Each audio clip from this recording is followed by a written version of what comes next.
I'll be right back. I gotta use the bathroom, but just update them on the injury. No hit. A runner left on. We go to the bottom of the second.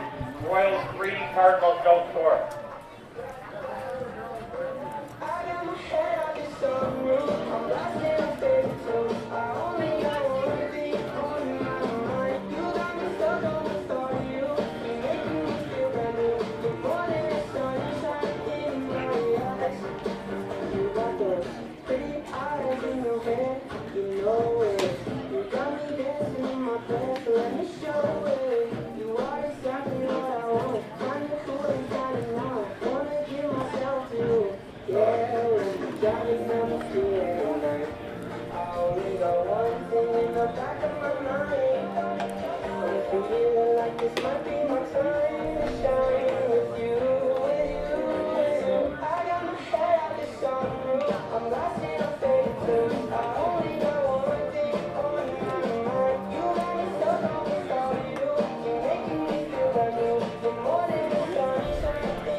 Leading off for Guelph, bottom of the second baseman, number 98, Kyle Good!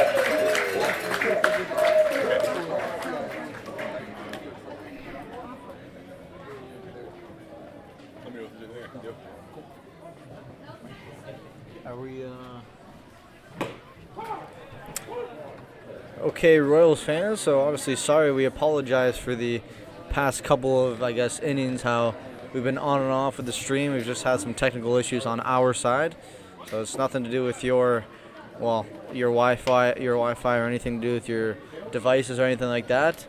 Just a few issues here on our part, but we should be good and set to go. The score is 3-0 for your Royals, and Sandy Bias, the pitcher for the Royals, doing just some masterclass work here.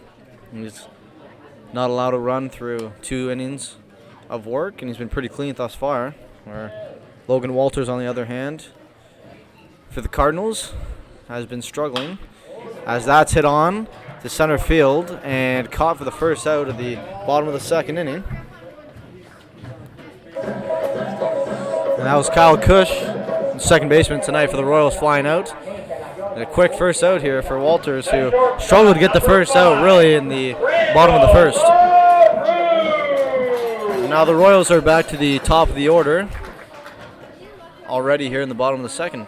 And Walters looking to have a much better outing here in the bottom of the second after giving up 3 to start the game. And LaRue takes that first pitch ball to the outside.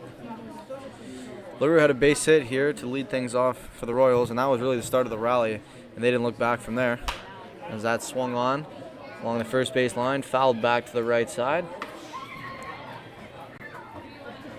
Count now at 1-1, and LaRue for Curtis here, who's be back in a few minutes. He's stated that LaRue was a player to watch tonight, and he got this whole thing going for the Royals.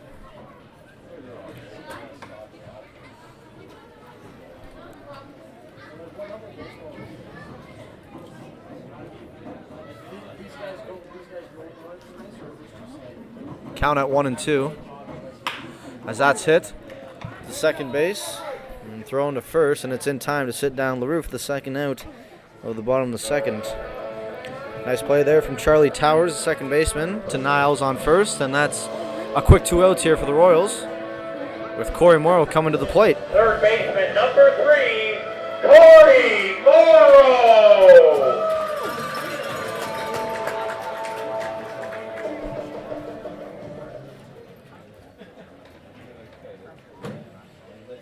Corey Morrow, who He's batting a .412 coming into tonight. Had a base hit to left field. Get runners on first and second in the bottom of the first inning. And he's back up to the plate here in the bottom of the second, looking to get a late inning rally going here for the Royals. As that swung on to the exact same place as in the first inning, it drops for a base hit. Morrow back on base for the second time tonight. He really likes that spot. 2 at-bats in a row, he's hit it there, and it's been good enough just over the head of the second baseman to drop for a base hit. So potentially a 2-0 rally here with right fielder Ethan Hammond coming to the plate. Now Hammond, as stated by Curtis beforehand, he loves to pull the ball. He loves that right field. As you've seen him hit a few long balls to the right field. And if he can get something going here, we're at the core of the batting order for the Royals with J.D. Williams, who took a walk that cashed in a run in the first. As Hammond takes the first pitch as a strike. If he can get Williams to the plate with Morrow in scoring position as quick as he is, you have to think he's running on 2 outs and potentially could score another run, but let's not get ahead of ourselves here with Hammond down 0-1 here in the count. Now Walters the 0-1, and that is in there in the outside corner. A late call from the umpire. Crowd doesn't like it. Now you hear the open your eyes from the crowd. Now it's 0-2 to Hammond, in which I think Hammond and the Royals wanted that call to be 1-1. Now with the 0-2, Walters with the windup, the delivery in the dirt. Morrow running to second, and he's in time. Corey Morrow successfully steals second. And a good throw there from Luis Bernardo, the catcher for the Cardinals. But Morrow's speed takes over, and now in scoring position. And posed as a threat here with the 1-2 count to Hammond. Swung on and missed. And that is strike 3. Going to end the bottom half of the inning. Hammond talking to the umpire, telling him he didn't agree with some of those calls, but nonetheless we're heading to the top of the third. 2 complete here at 18, 12-3. Hamilton no score. Sandy Baez coming out for his third inning of work here tonight. Birthday to Dave Stack. Happy 11th birthday, Dave. Hey fans, me again down here on the third base line. Jeff, one of the members of the Royals, and Malcolm here for a putt-off competition brought to you by the Golf House, proud partner of the Guelph Royals. Now open at 650 Woodlawn Road West, serving Wellington beer all day long. 5 different simulated golf bays. Tons of fun to be had. The official shelter of the Guelph Storm. Malcolm, you're up first. You're aiming at that third base bag. Really worked on. Stand a little closer. Hello and welcome back to the stream. Thank you all for sitting through our technical difficulties there. We hope you're able to see and hear us perfectly fine. Back and forth. Still 3-0 ball game here as we head to the top of the third inning.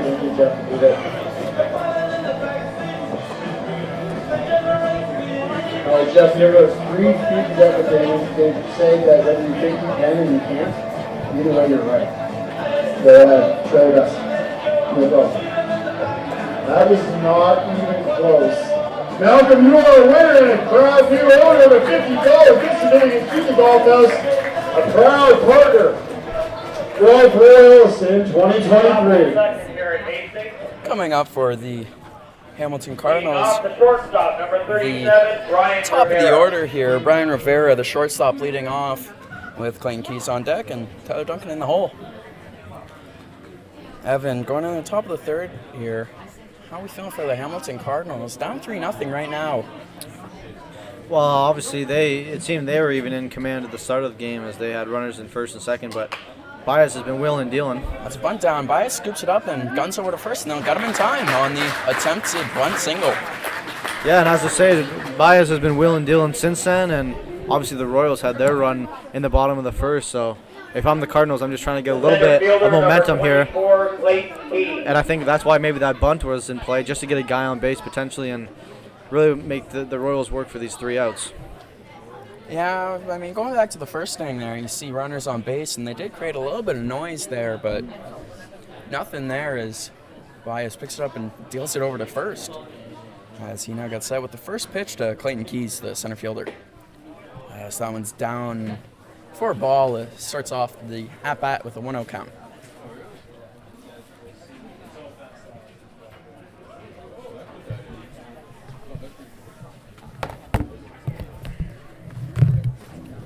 Clayton Keys now set with the at-bat. Baez pumps in an outside heater for a strike one in the at-bat. As the sun is starting to really set here at David E. Hastings Stadium, the full field is almost in the shade now, just a little bit of left field sun now for Chris Robinson to battle with, as that one breaking pitch almost nailing Clayton Keys there just inside. Watched for a ball on a 2-1 count now with 1 out. Sandy Baez going to continue working hard and working efficiently like he has been. Looking to get ahead in the count now with the 2-1 pitch. Swung on and fouled hard down the first base line, and very foul.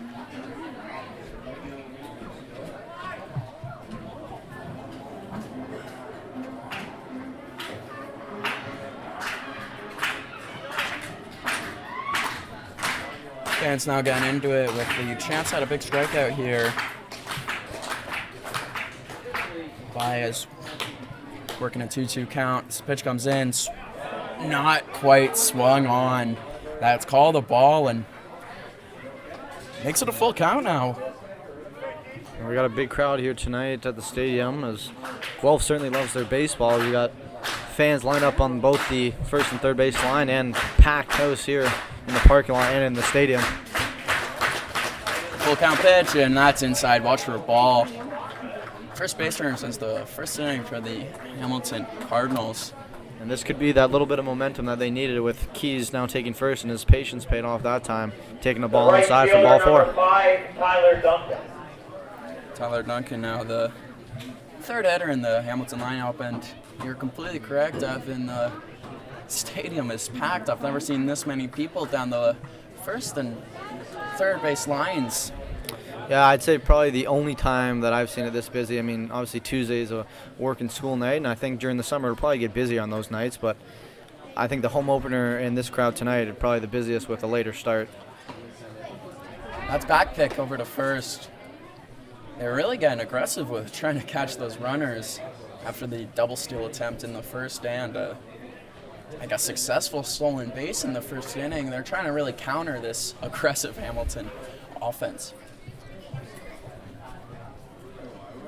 Going into this, I wasn't too sure what the base running was for Hamilton. That one's a really nice pitch down and away for a called strike. 1-1 count now, as Evan Ash is popping up after nearly every pitch. Yeah, I was just about to say, it seems like he really wants that pickoff and that second out here. It would be huge. He's just trying to make sure that Keys doesn't go anywhere. Yeah, Keys, the center fielder, definitely has the wheels. Someone is swung on it hard on the center field. J.D. Williams ranging back on it is going to be over the fence for a long home run for the Hamilton Cardinals. Tyler Duncan sending that over the fence to make it a 3-2 ball game. And this is exactly what we were talking about before. That little bit of momentum could be the change in a game like that. You know that it's practically any sport but baseball for sure. I mean, teams go on runs like this, and obviously that one was just crushed to center field from Duncan and out of play, and just like that, 3-2 ball game. That one must have been at least 380. That one's going over the batter's eye in the center fields there. Yeah. Of course, the wind's helping him a bit, but still. All Williams could do there in center field was just practically watch. I mean, he didn't really make that much of an effort to run back and get it, because it was, there's no chance of him getting it. So gone. Long gone that time. And it's now 3-2. So Baez was looking comfortable, and we'll see how this affects the rest of his night. As that one is chopped, Morrow hits off his glove on a almost sure play for Brando LaRue.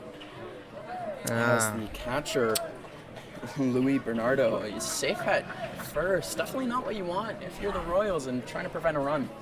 And I see Morrow right now talking to LaRue, and I think the conversation is, hey man, my mistake, that's my bad. LaRue definitely had that. That was right towards him, and probably would have been a nice play over to first and potentially got the second out, but now again, we'll see if this will cost them, but just a little bit of miscommunication in the infield. Yeah, first baseman Josh Niles up now. A real power position, so we'll wait and see how this goes. Sandy Baez pitching an effective game other than that one home run. Runner on first base, the catcher, so he's probably not as much of a steal threat.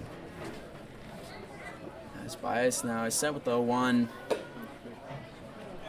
Breaking ball is watched for a ball as it looks like it goes right in the zone, but it looks like it could have been high. Only one out here in the top of the third inning. 3-2 ball game. As that's watched outside on what looks to be another breaking pitch for a 2-1 count.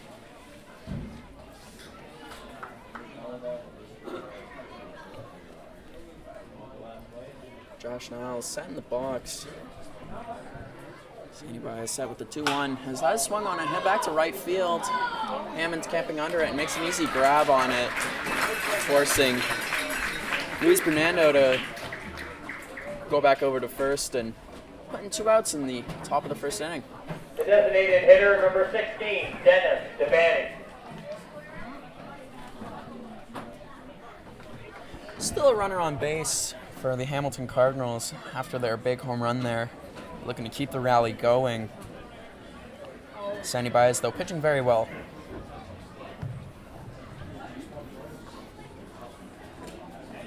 So that's down in the dirt. Bernardo will go and advance to 2 pretty much for free.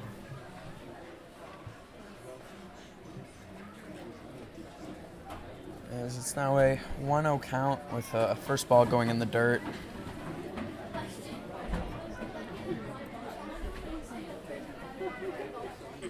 Yeah, and now obviously with the runner on second, that was a good pitch there that time. Yeah, big hack on a breaking ball. But now the runner on second, 2 outs, likely to be running on anything that's in play. So if that ball gets down, that's a chance that this ball game could be tied at 3.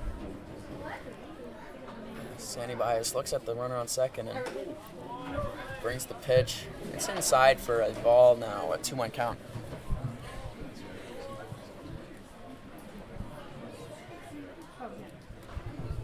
He's looking to get himself out of this little situation he's found himself in. A runner on scoring position, down in the count. So that's watched in the dirt for a 3-1 count. Exactly what Josh Niles was looking for. We'll see if he offers up something big here with 2 outs, if he's given the green light.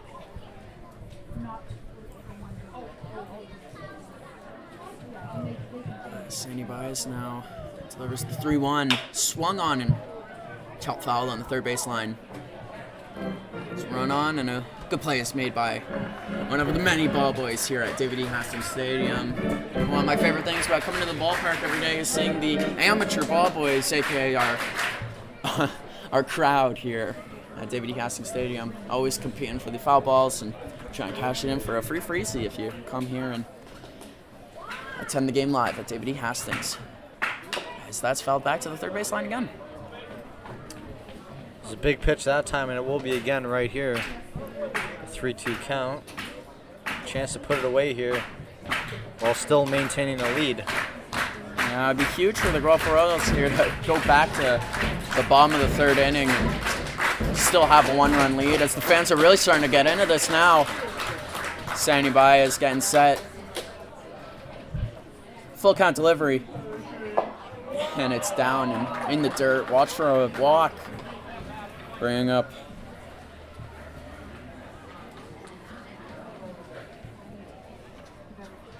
Third baseman, number 48, Lane Renault. excuse me, that was Dennis DeBanning now trying the walk and bringing up Lane Renault.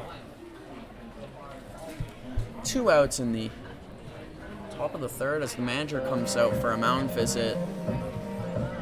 No movement in the bullpen, of course.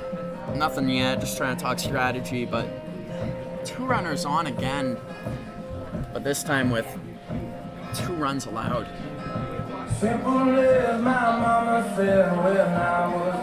Sandy Bias being in this situation already once this game, but you'll have to wait and see how he gets out of it.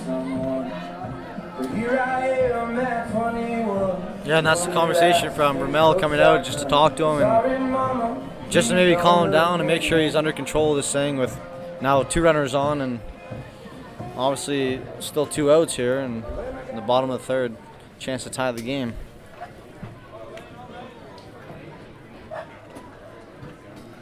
Third baseman Lane Renault up now with as you're saying, a chance to tie it up. So pitch is swung on and hit past the third baseman, Corey Morrow, picked up by the left fielder, Robinson, thrown in, cut off by Morrow, and that's a tie game on a big single. Okay, and again, now going back to when he was on first base, this is exactly what we said. We'll see if that comes back to bite them, and looks like it's going to. And Baez, who was looking like he couldn't be stopped an inning or 2 ago, now giving up 3 here in the top of the third. Yeah, the complete opposite of that second inning there, where Baez was really dealing. Yes. He deals that first pitch, or a strike there, a really nice pitch. We talk about how important momentum is, and obviously even just starting off with a walk and then you found after that was a home run that followed it, and now tying run. That pitch is swung on and fouled straight back for a 0-2 count now. And a little bit of momentum can really change a game. We've seen that here tonight. Yeah, a huge rally from the Cardinals, tying the game up in our early frames here. That home run was a real ERA killer. Spies now with 0-2 pitch. Swung on and missed, and that gets them out of the inning with a big strikeout. That'll be a 3-3 ball game going into the bottom of the third inning. Hamilton Cardinals answering right back. For Hamilton, 3 runs on 2 hits. A runner left on. We go to the bottom of the third. Hamilton 3, Guelph 3.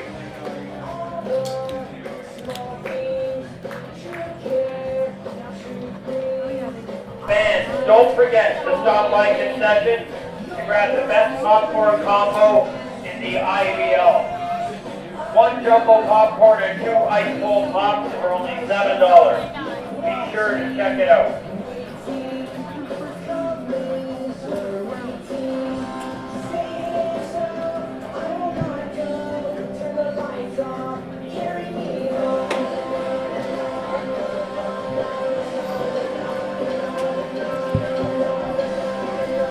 As the sun is now fully off the field now, we shouldn't have any more misplays or false readings anymore.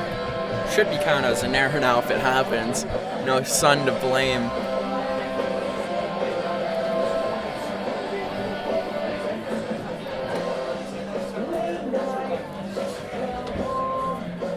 As this is Logan Walters now coming out for the bottom of the third inning. Trying to continue what he did in the second inning there, not allowing a single run.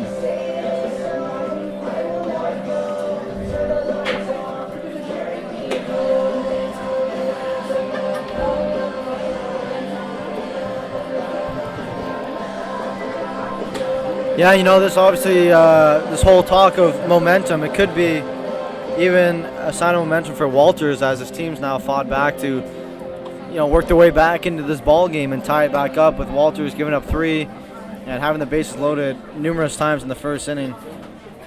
Just a great chance for him maybe to bounce back after his team showed up and out for him in the top of the third. So we'll see if that changes anything. Yeah, J.D. Williams coming up. Bottom of the third. The center fielder, number 9, J.D. Williams. Always a good chance to get momentum back in your favor with J.D. Williams coming up now. Yeah, Williams, and then you have your DH in Terrasano after that. So still in a dangerous part of the lineup here to kick things off in the bottom of the third. As the first pitch is watched outside for a first pitch ball.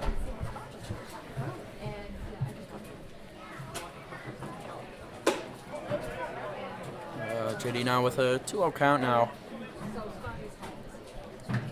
The center fielder shifted a little to the right of the pitcher, maybe expecting J.D. Williams to push something out into the outfield here.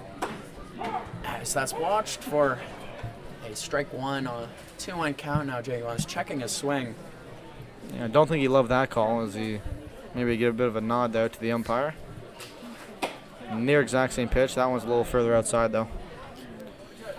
Yeah, J.D. Williams probably thinking, what was so different about that one? But Walters just missing, setting up a 3-1 count, and that one's a very similar spot. The 2 strikes, I mean, those are probably close to the exact same spot. But again, even in his first at bat to Williams, Walters were throwing all outside pitches that he found Williams was swinging on. Williams pops just like that time to the first base side. First baseman has to dodge around the umpires. That's in a tree.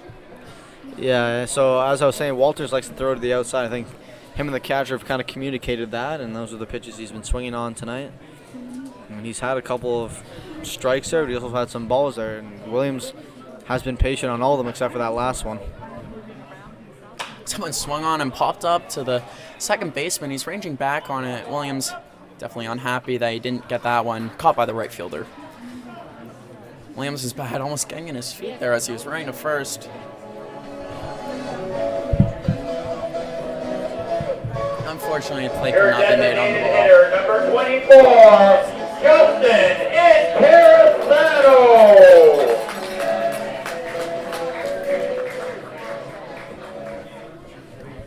Designated hitter Incarasano now coming up.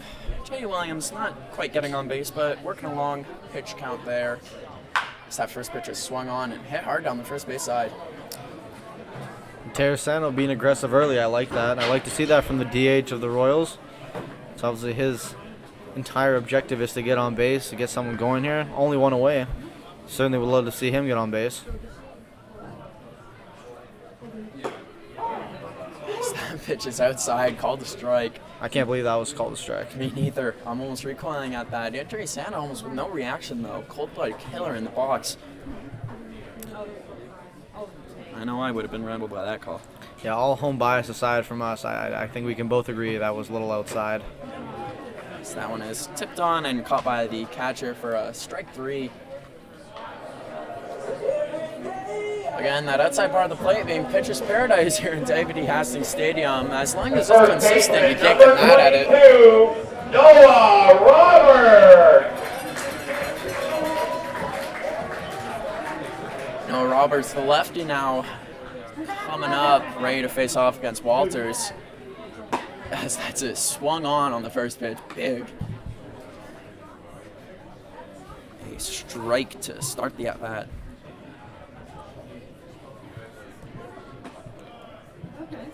That one's watched down low for a ball. A 1-1 count now.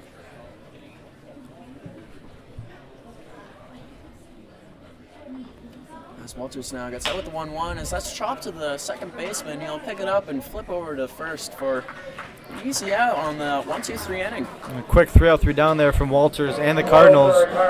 And they're just building off of that 3-run inning in the top of the third. Yeah, you're not wrong about that. It really seems like they've caught that momentum and just riding it. Nothing really going down yet for the Guelph Royals since the first inning. Great Father's Day gift if you want to make a road trip. This Tuesday at home here against Barrie, 7:30. And next Saturday at 7:30, Guelph hosts the London Major.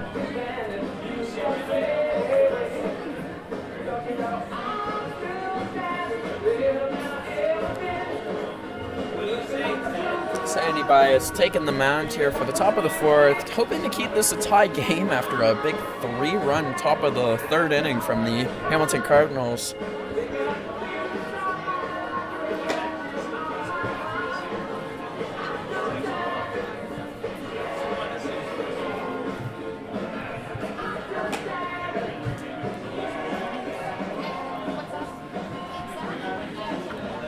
Cardinals looking to keep going with what they started with in that inning and really keep riding this lightning they've had since the second inning when they blanked the Guelph Royals in the bottom half.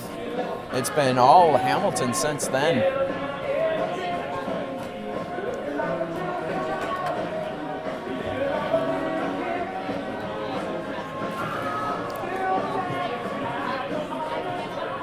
Top of the fourth here at Hastings in a 3-3 tie. Leading off for the Cardinals, the second baseman, number 2, Charlie Towers. Charlie Towers now leading off the top of the fourth inning for the Hamilton Cardinals. Batting lefty today, Sandy Bias looking to deal with him. We'll probably load up with a lot of outside pitches. As that one's outside for ball 1.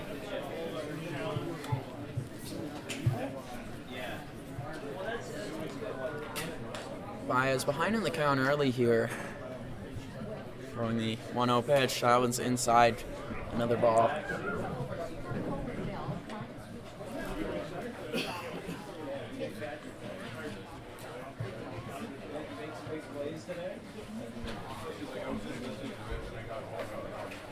Baez now really behind in the count, 2-0. That one swung on, hit hard to the first baseman, Noah Roberts. He'll range over and get it and make the play himself, stepping on first for the out.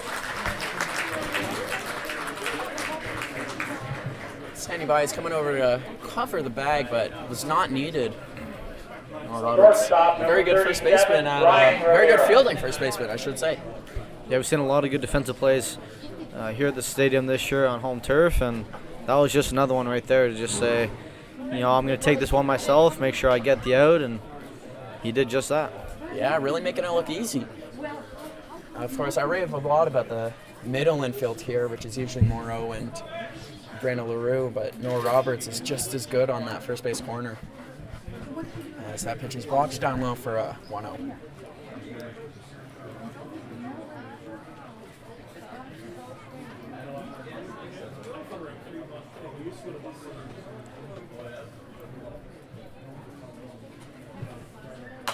That one is fouled back hard by the leadoff hitter, shortstop, Brian Rivera. Fouled back from the first strike of the at-bat. It's now 1-1. See, that's the one that's probably in the direction of my car. That's what I was telling you there. It's right to the back right, so That is I didn't hear anything, so let's hope that it's all right. Swung on big and missed. That was a nice off-speed pitch from Baez that time. Got him swinging on the big uppercut.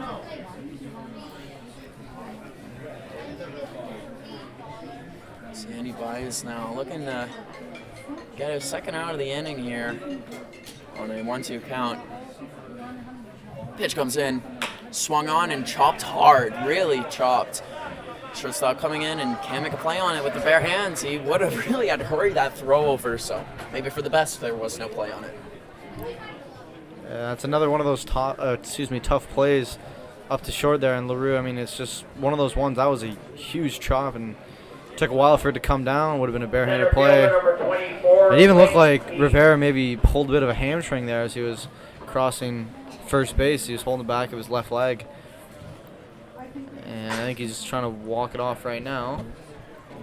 Yeah, so this isn't a second injury for the Hamilton Cardinals there, as I'm pretty sure it was earlier in the game. Connor Bowie, the left fielder, was taken out and pitch ran for. But it looks as though Rivera will stay on first. That's the shortstop, though, so it's a very key position to be losing.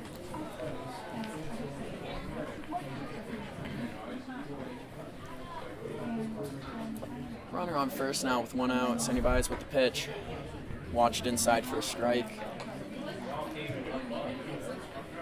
As the lights have come on here at David E. Hastings Stadium, and the sun is really starting to set, and the sky is starting to darken a little bit. It's 8:42 on a beautiful Saturday night. It's another beautiful breaking pitch. Called strike on no swing. Yeah, Baez has really got control of that off-speed breaking ball that's come in. He's really working it from the outside in, and the batter's either watching it or swinging and missing, so he's doing something right. There's a swing, just barely caught. It looks as though it's that front door slider. He's just really been nailing that inside part of the zone.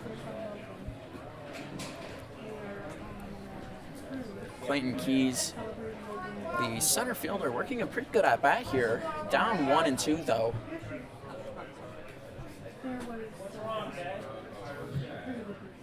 Skinny bias with the 1-2. Swung on and hit hard into the right field, center field gap.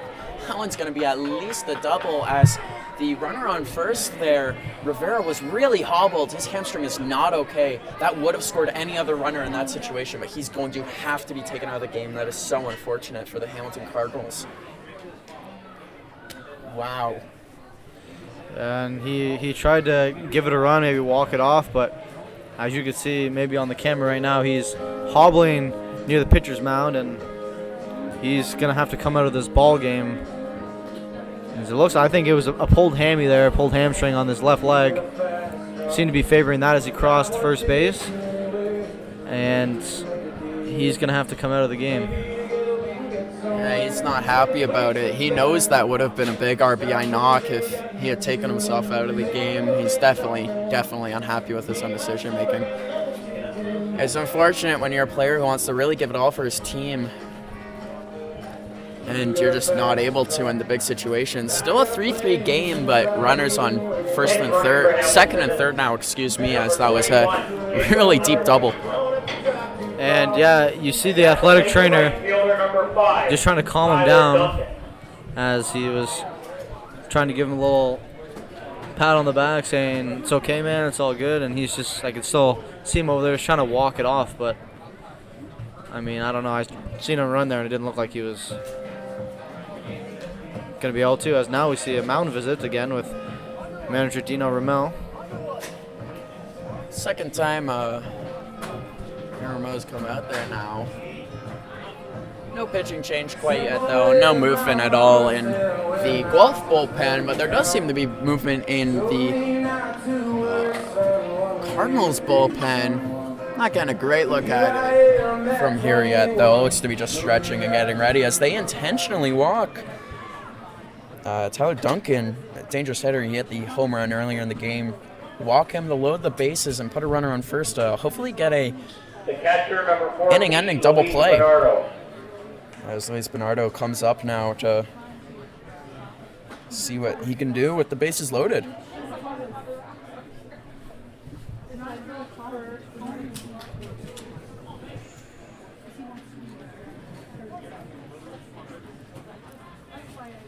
Runners on first, second, and third after an intentional walk and a big double. As that one is swung on big and fouled for a 0-1 count now for Sandy Bice to start this off.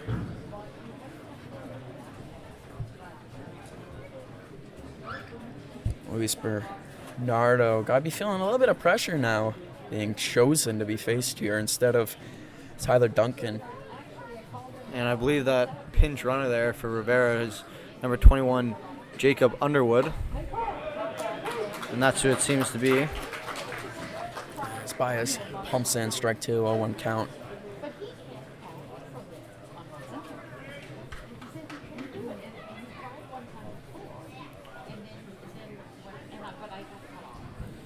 Still one out here in the top of the fourth inning.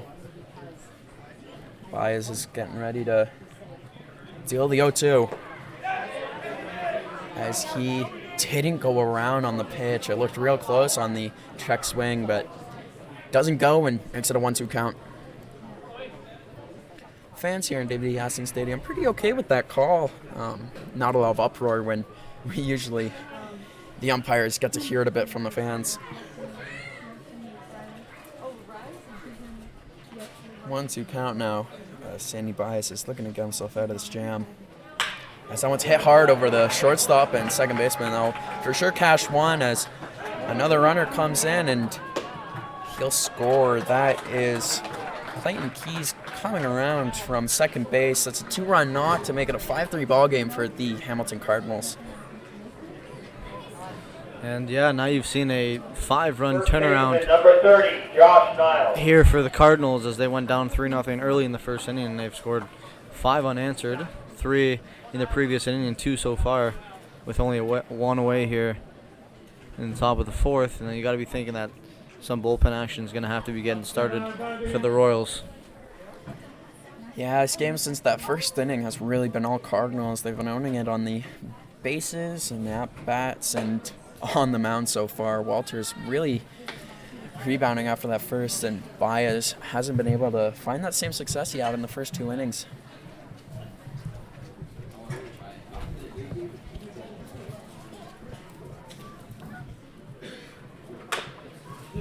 So the second pitch of the at-bat is fouled back down the third base line.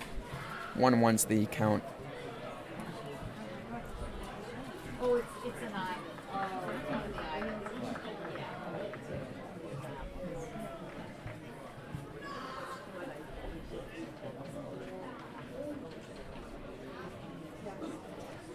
Baez is now set with the 1-1 pitch, and he'll be watched outside. Baez kind of struggling to find his zone a little bit, and when he is finding the zone, it is getting hit.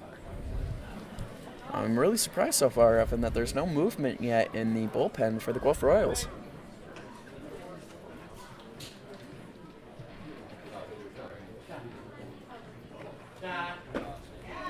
As that one was swung on big and missed. 2-2 count now.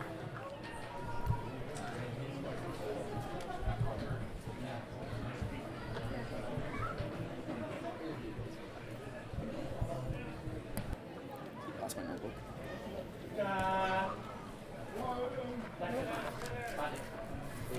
As we can see, a bunch of guys going out to the bullpen. They actually have their jackets on, so you can't see any numbers.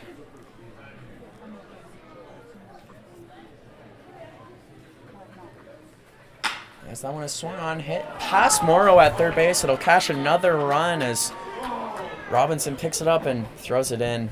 Slide at home by Duncan there. And they'll cash their 6th run, making a 6-3 ball game as Sandy Baez is really coming undone here. Back-to-back 3-run innings. 16, Dennis DeBannon. Dennis DeBanning designated hitter up to keep this rally going for the Hamilton Cardinals, as you could feel the life start to get drained from David E. Hastings Stadium.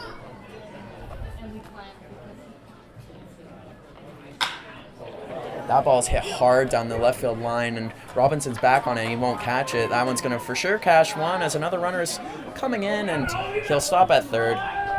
Cash another run to make it a 7-2-3 ball game on a big double from Dennis DeBanning. And this game has really taken a turn for the worse for the Royals. This is certainly not what I was expecting after that hot 3-0 start. Me neither. Lane Renault now up at bat. They got a lefty warming up in the bullpen. Now that's the Guelph Royals. We'll try to find out who that is. We don't have a number or anything like that, so we'll just be making some guesses here. I think it's Brandon Deans, but I don't know for sure. Yeah, I would have no doubt it's Brandon Deans. Usually the kind to come in and get the nerves settled for this Guelph Royals team. As Sandy Baez throws the first pitch of the at-bat for a ball. I mean, you got to think that there's going to be a pitching change here sooner rather than later. I'm surprised it's gone on for this long, to be honest with you. Yeah, me too. 7 straight. I should say 7 unearned runs. So that one's popped up hard to center field. J.D. Davis going back on it. J.D. Williams going back on it, excuse me. Going back all the way to the wall. He can't make the grab on it, though, and the ball will draw, for sure scoring 1 run. A second run will come in. Then the runner goes to third base on a bases clearing triple now. As the manager is really letting Sandy Baez hear it for not covering home there. As this game is really coming undone. 8-3 ball game.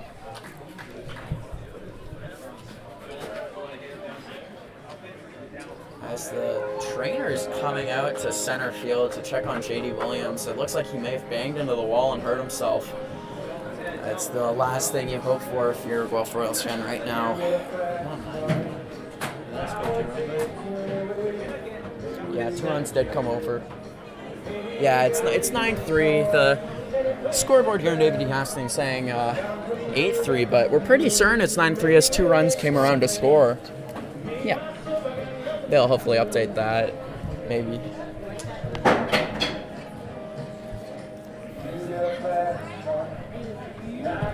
James, you can go tell him it's 9-3 if you want. I might go around. Yeah, go tell him.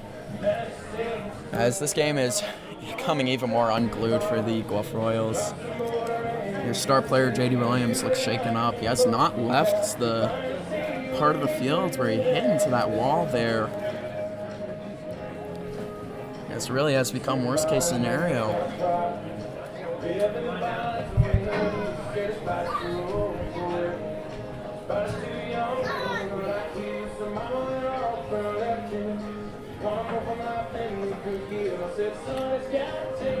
You can definitely feel the emotions here in David E. Hastings Stadium. Big silence going over the crowd.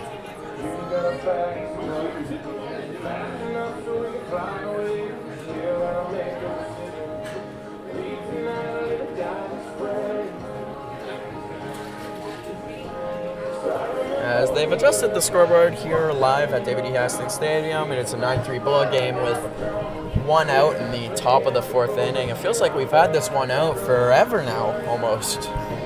My goodness. That's what we're saying. We're only in the fourth inning here. It certainly feels like we've been playing baseball for a while. Not even halfway through yet, and it's a 9-3 ball game. You got to think there's going to be some sort of pitching change here. Yeah, plenty of time to warm up there for who we assume to be Brandon Deans. And he does appear to be coming out, and manager taking the ball from Baez. We'll wait and see to get a number to confirm who it is. Well, this game is, not looking great. Jay Brown still hasn't moved, but he appears to be good to stay in the game.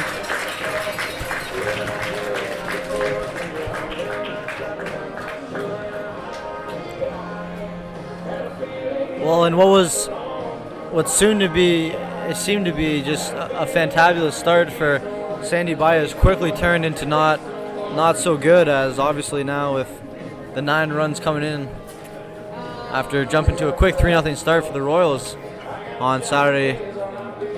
It just seems that obviously this one maybe got away from Baez, and we talked about that momentum, and even now we see the Cardinals still building off of that, and this inning's still not over with only 1 away.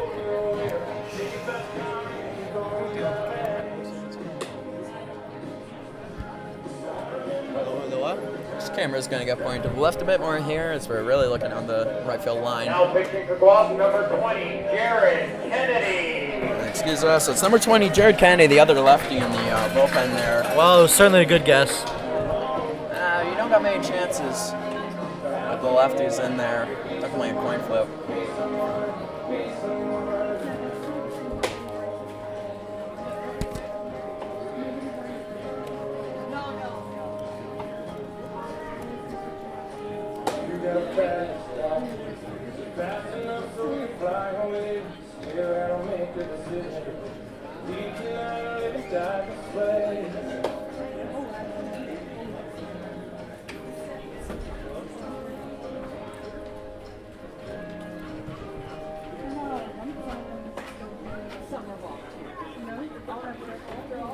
Jared Kennedy getting warm now. Hopefully, looking to stop the bleeding here as this game has really come undone.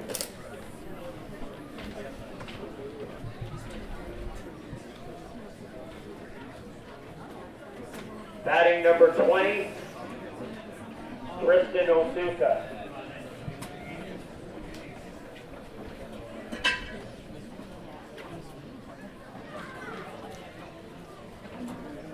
If you could pull up their stats, this is the guy that replaced the first injury there. Christian Otuga, I'm pretty sure. I could have gotten that wrong. Big number 20.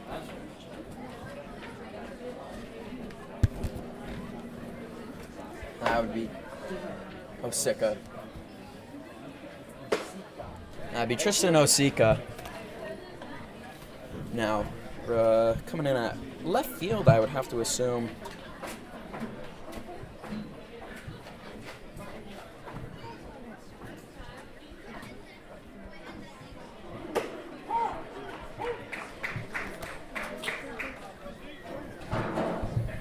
Osika is now at And Seaga's now at a 2-1 count.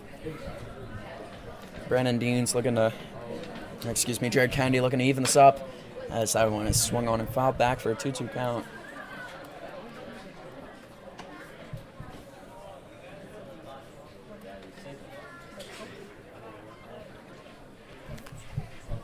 Two count now. Still 1 out in the top of the 4th. It feels like we've been here all night.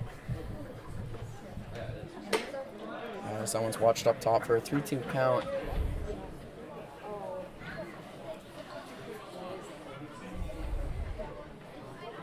And still, even after all that, and clearing the bases now with just a runner on third with that triple, still threatening here with only 1 out. As that one is dropped by the catcher because it was pretty low. Called a strike anyways, and there's a play to be made at first, and Ashton Roberts connect for the easy out, making it a 2 outs now in the top of the 4th. Baseman number 2, Charlie Towers. And watching Osika there in the dugout, he didn't seem too happy as he ripped off his gloves and threw them, but I mean, that was a strike, at least in my eyes, and we're sitting right behind home plate. First pitch is fouled straight back. He obviously didn't agree. And a 9-3 ball game, you're going to get a lot of those borderline calls against you as the umps might be looking to go home pretty shortly. As this is the 9-hole hitter, Charlie Towers, second baseman, lefty. As that's a called strike, 2-0 count, or 0-2 count, excuse me. 2 outs now in the top of the 4th. I'm surprised the fans aren't getting louder. And here comes the rally clap here with 2 outs. And it's that pitch. Everyone wanted it. Man, does that not look close? Kennedy even stepped off the mound there. He was heading towards the dugout. He thought that this inning was finally over, but we carry on. Yes. Kennedy now with the 1-2 pitch. That's up top. Not swung on. As much as Evan Ash would like to wager it was. Still a 9-3 ball game. 6 runs put up by Hamilton. 2-2 count. As that's pumped outside for a ball again. 3-2 count. And a lot of these are looking really close. 3 straight balls from Kennedy. I mean, he was almost in the dugout at that point. He was walking right towards it. Now it's a full count. Kennedy now with the pitch.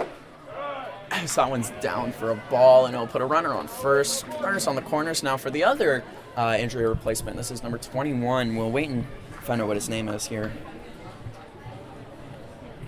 Pitch hitting number 21, Jacob Underwood. Jacob Underwood. And yeah, he was pinch running there on third base, and now he's even up to bat now. As this inning seems to have gone on for quite some time, with Kennedy being frustrated after that with 4 straight balls.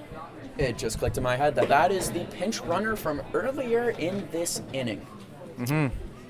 Ooh. And that is why he was announced as a pitch hitter and not actually a position, because he's not yet had to take a defensive position. As that's thrown over to first, a nice pickoff move from the lefty. Trying to keep a steal from second from happening in this game from effectively being over. As Kennedy now gets set with the 1-0 pitch.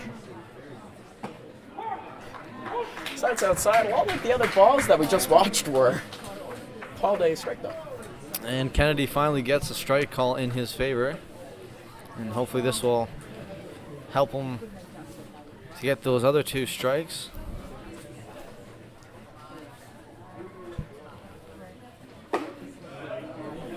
Near identical pitch that time, so I mean he's still, I think, trying to get comfortable with the home plate umpire strike zone, but looked pretty similar to me.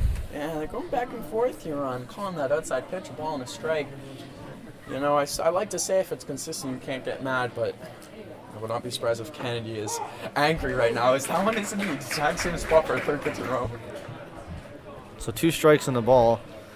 Maybe there's a slight difference, but again, from where we're sitting, I have to be in agreement with you and say I don't know if I see it. No, that looks identical. It's not a 2-2 count. Exactly what Kennedy wanted. A really nice pitch off move again. Thrown over to first, and the runner would be safe. No movement from the Guy sitting over at third for the Hamilton Cardinals. Wow, it was so long ago. I wish I remembered who hit that triple, but I'm pretty sure it was, might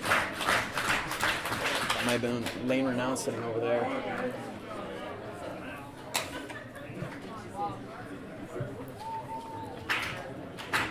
Yo, it's Lane Renown over at third base still. It's still a 2-2 count with 2 outs in the top of the 4th inning.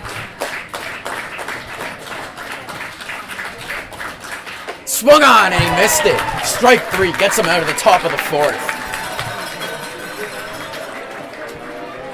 And we're finally heading to the bottom of the 4th inning. They leave a runner on. We go to the bottom of the 4th. Cardinals 9, Royals 3.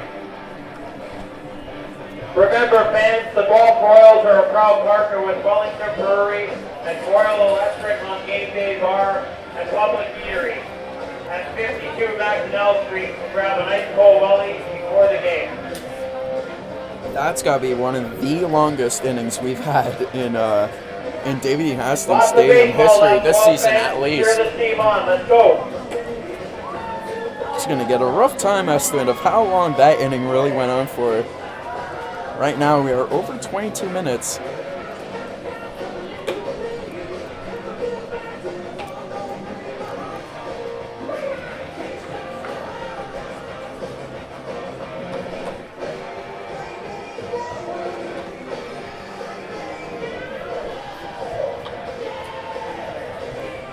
Just getting the time here of the first pitch of the inning to the end of that inning. Half inning, excuse me. That was 25 minutes and roughly 40 seconds. A incredibly long half inning. Certainly felt long. I have to agree with you on that. Considering how quick you can go through, a top half of an inning with a potential 3 up, 3 down, and then for how long that was, seemed like quite the long top half of the inning. Yeah, as the ball comes in, caught by the umpire behind second base there. Now up for ball, bottom of the 4th. The left fielder, number 19, Chris Robinson. Chris Robinson now up in a 6-run deficit, looking to start a rally and just get anything going. The Royals certainly have to get something going right now. Yes, that's bunted straight down and foul ball.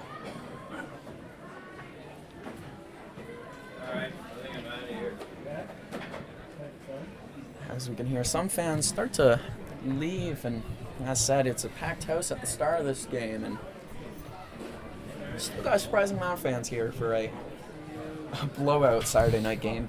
Loyalty showing through here in Guelph, something you love to see.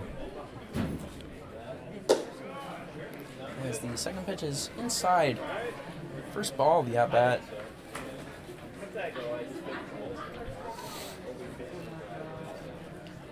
As it's really starting to get dark here as that ball's popped up hard to the second baseman, and the right fielder calls him off and makes an easy grab. Good contact, just popping it up. Really nothing getting going for the Guelph Royals since that first inning. The catcher, number 35, Evan Ash.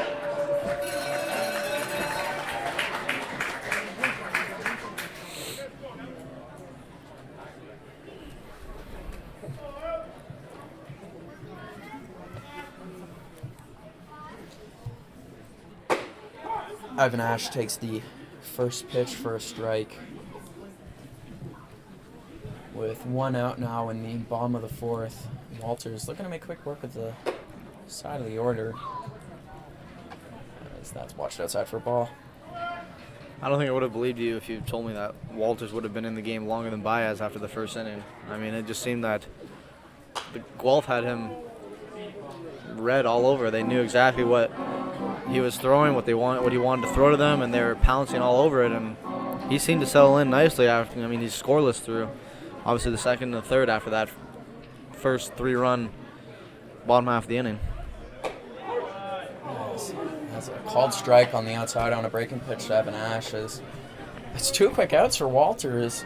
He couldn't be more right, Evan. That first inning, it looks like Guelph really came out to play, and here we are. Second baseman, number 98, Kyle, good! If you told me after that first inning it would be a 9-3 ball game, I would have thought who on Guelph was hitting good. But no. 9-3 for the Hamilton Cardinals as that's popped up. Third base side going to the dugout, and that's foul ball.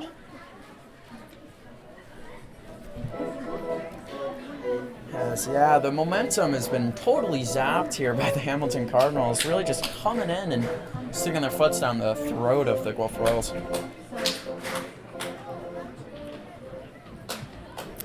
Well, luckily, I guess one way to look at it is the Royals still have plenty of baseball left to be played here tonight, as we're still only in the bottom of the 4th inning. And all things considered, they still have 5 innings to answer back and make this their ball game again. And if Hamilton can do it, why can't Guelph? So it's not over till it's over.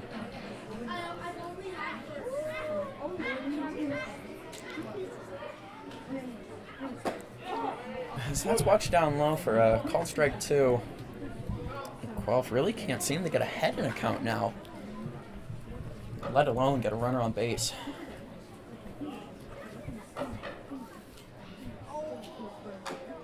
Yes, that swung on and fouled off his own ankle. Definitely not a great feeling.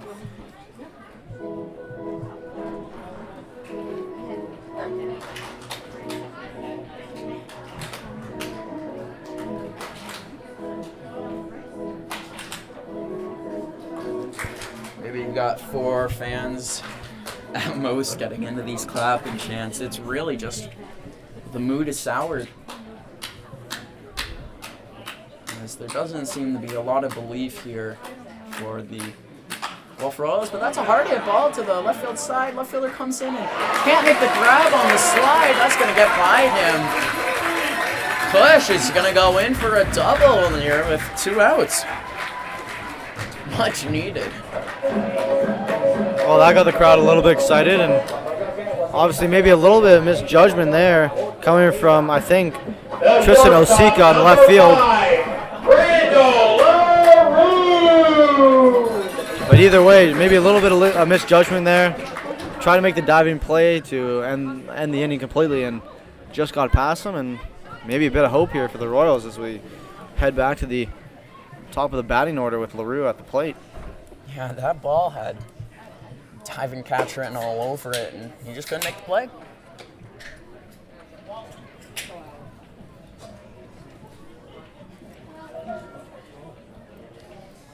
Brandon LaRue, the leadoff batter now with a 1-0 count. Make it a 2-0 count as that pitch is blocked inside. You know, Logan Walters, after that first inning, he's been really dealing here, pumping him in there. Once he found that fastball, it's been lights out. So that's not a 3-0 count for Brandon LaRue after I said they couldn't get ahead in many counts. That's exactly what they've been looking for.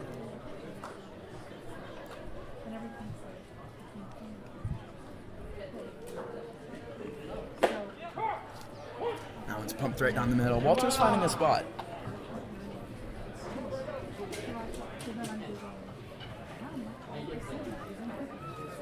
I know. Probably got the green light here on a 3-1. And he keeps it down on his shoulder on a ball in the dirt. Another good at bat there for Brandon LaRue. The third baseman, number 3, Corey Morrow. And Morrow so far 2 for 2 tonight, and he's hit 2 base hits right into the exact same spot over second base as it curves inside towards left field. So we'll see if he can do the same thing here. Been one of the more and most consistent batters for the Royals this season. Shows bunt with 2 outs, and it's called a strike. As well as being consistent with the bat, he's very consistent over at second base, although not playing his primary position tonight. Walters now with the 0-1 pitch. Swung on and missed from Corey Morrow. Looks like he didn't want all of it. He's now on 0-2 count with 2 outs.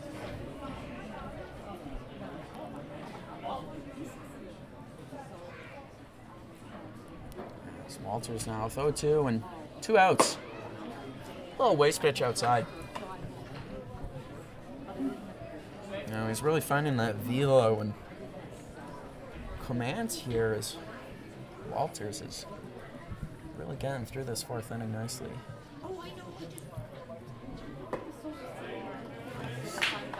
That one's in the dirt for a 2-2 count. Morrow's now worked his way all the way back to even the count at 2. And he's working his way through these pitches. We'll see if he can continue that here. Yes, that one swung on and missed for a strike 3.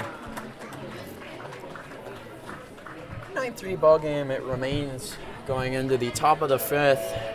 Guelph Royals putting up 0. The Hamilton Cardinals putting up 6 in the 4th inning. Cardinals 9, Royals 3.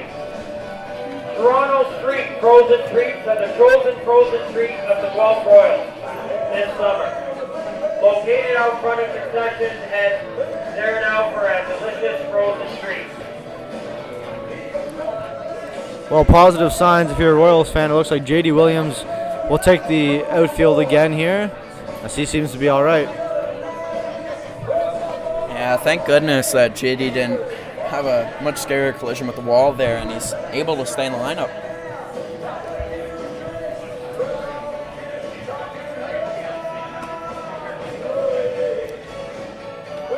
Seeing JD Williams go down, it's definitely the last thing you want if you're a Guelph Royals fan. So, as you said, Evan, it's very glad that he's taking center field again.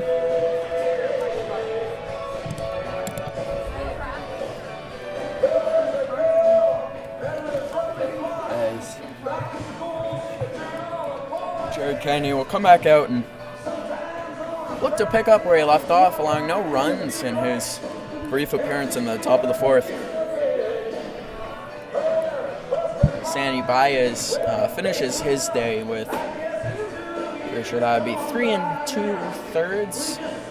No, 3 1/3 inning pitched and what looked to be 9 earned runs against. We'll have to keep an eye on his ERA and give an update once that is updated on the IBL stat sheets online. Top of the 5th there at Hastings. Leading off for Hamilton, the center fielder, number 24, Clayton Keys.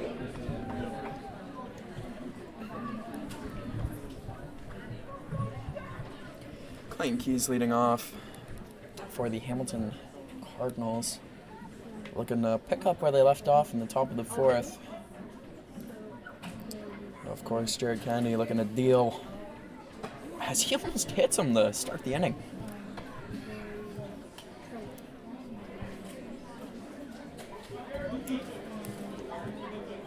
Missing his spot inside, looking to come back here with the 1-0 pitch. Skipped in front of the plate. 2-0 to count now.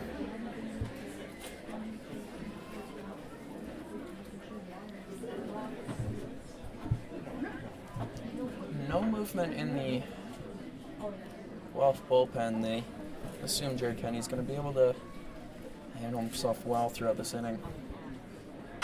As that one is chopped and heavy spin down the first baseline.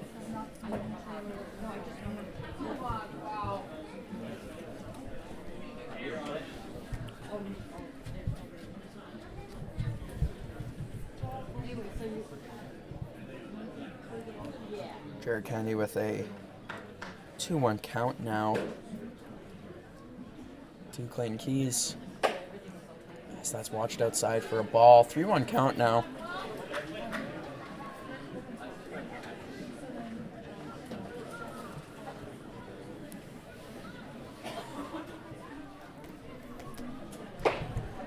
And they'll be watched inside for a 4th ball. Walking the leadoff batter, Clayton Keys, bringing up the dangerous Tyler Duncan, hitting 1 home run earlier in the game to really open the floodgates. 5, Tyler Duncan.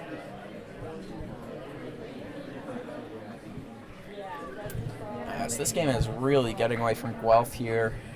Base runner on with no outs.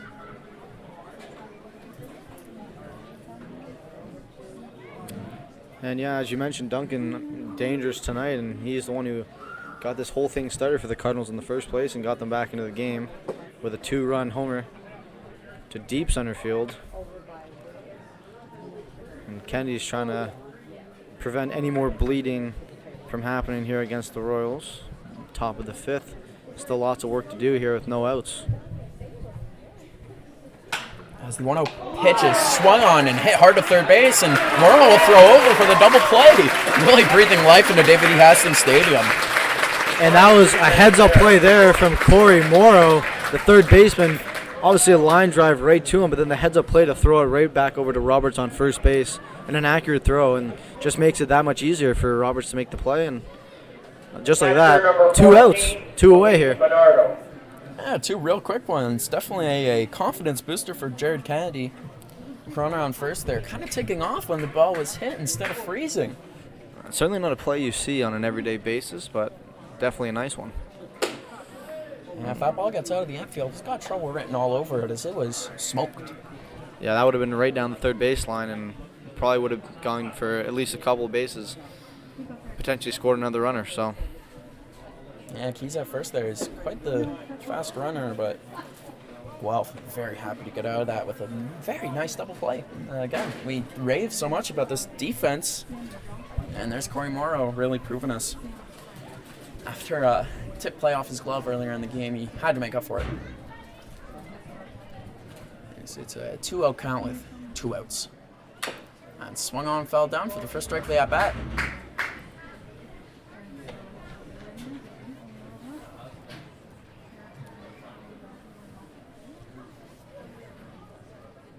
Two-one now. Jared Kennedy has some more life in the top of the 5th inning. So that's watched for a second strike. A really nice pitch, just catching the plate.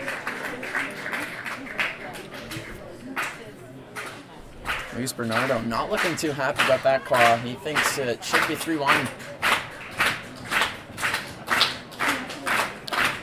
the crowd getting into it here. 2-2 count with 2 away. So that's down and watched and full count now.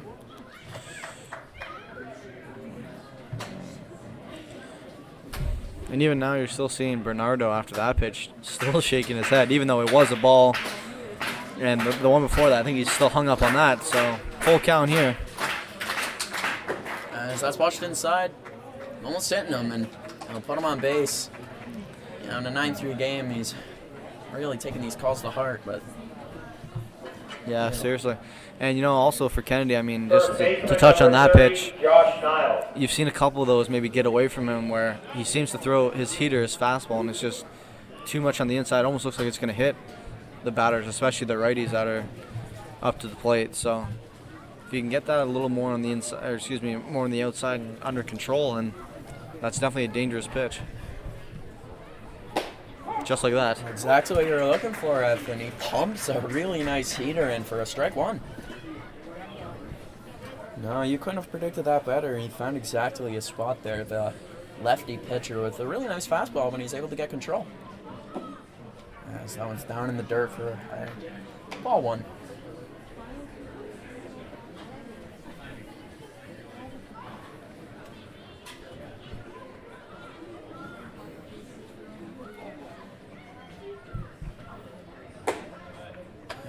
That pitch is watched up top. It makes a 2-1 count.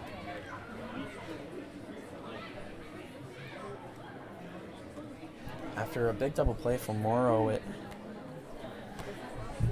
looks like the momentum was going right back in the Guelph Royals' favor, but now with 2 long at-bats, this one now a 3-1 count with 2 outs in the inning. I really hope Jared Kennedy can find a spot here and make a good pitch.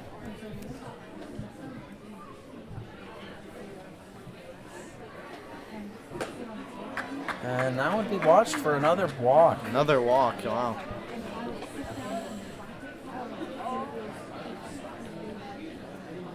Yeah, definitely not how the Guelph Royals wanted this game to be going. And that Morrow double play looks more and more like a blessing as this inning goes on. Definitely is, as if those two, let's say that was even a base hit from Duncan or two, I mean, those were probably 2 more runs that would have been threatening to be cashed in. So that's a beautiful pitch by Jared Kennedy. That inside heater just catching that inside quadrant. And he needs 1 more out here to send us to the bottom of the 5th, and he's just got to find it in himself to get that final out. That's another pitch over the plate for strike 2. 0-2 with 2 outs.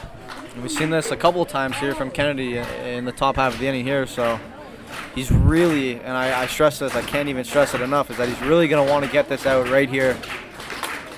This is going to be one of the most important pitches, as that one is hit right back up the middle, for sure scoring 1 as Bernardo comes over. Runners will be hung up on first and second on a big single hit up the middle. And that's exactly why he wanted to get that out right there, because with 2 outs, a ball in play like that, with the speed of the base runner there, that it's probably going to score 1, if not 2, and this time the Cardinals make him pay, and that time it was Bernardo, and we know his speed as coming around, as we've seen already in this game once, and he's scored another run here for the Cardinals, but that's just why that was a much needed out and needed a strike that time from Kennedy. Yeah, big swing on an 0-2 count, bringing up Lane Renault. A big 2-out rally here after that double play. Runners on first and second. It's now a 10-3 ball game. All of the runs coming in the last 3 innings for the Hamilton Cardinals. Yeah, and as you said, 3 straight innings with a run now for the Cardinals, and the Royals really struggling to find 3 outs in the 3rd, the 4th, and the 5th. Certainly not a pattern that we wish or hope to continue here. So that's watched up top for a 3rd ball in this at bat. It's now 3-0. And just as alarming as 3 straight innings with score is 3 straight scoreless innings for the Guelph Royals.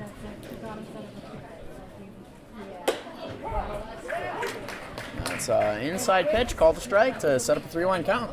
And that was even a call that took a little while to decide. I mean, that was almost a 4-pitch walk, and lucky enough for Kennedy, it's 3-1, but he's got to throw another one right here. So that's a big swing on practically an identical pitch, and it makes it a full count now with 2 outs. And there's that fastball, and it's enough on the inside where it's likely to be called a strike either way, so obviously you had to see Renault swinging on that. As that swung on and missed on the full count, that'll get him out of the inning with a strikeout. The score is 10-3 for the Hamilton Cardinals. At that time, the reverse Uno card there from Kennedy, 3 balls followed by 3 strikes, and that's more like it. Yeah, that's exactly what you're looking for. After going up 0-2 and allowing a run, he paddled back after it looked like all was lost. Oktoberfest beer nuts has joined the party this season and are cooking fresh and delicious treats right out front of the beer garden. Be sure to stop by. 1 bag, $6, but buy 2 bags, it's $10. A great deal on the beer nuts. Let's go, Wolf fans, get the rally caps going.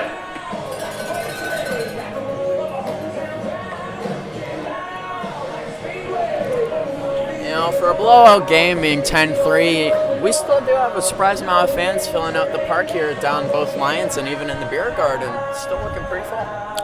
Well, it certainly is a nice night for a baseball game, and I think the crowd can appreciate that, especially in corresponding with the Tuesday game that was postponed and canceled due to the heavy rainfall, which Trevor and I were here for, and it wasn't the most fun we've had this season, but tonight's probably a better night for baseball, and I think, it's a Saturday night. It's one of those summer nights that everyone's in to enjoy. Yeah, Mother Nature really blessing us with a nice one here. Beautiful night. Not a cloud in the sky as the sun is really starting to set and the sky is really starting to darken here as we're shifting into the night portion of this game.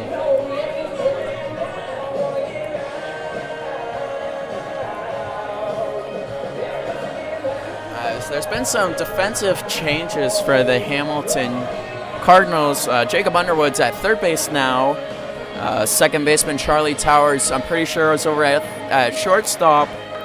And the Leading off from Guelph, bottom former of the fifth, third baseman the right fielder, number 28, Ethan Hannon. Lane Renaud looks to be at second, I'm pretty sure.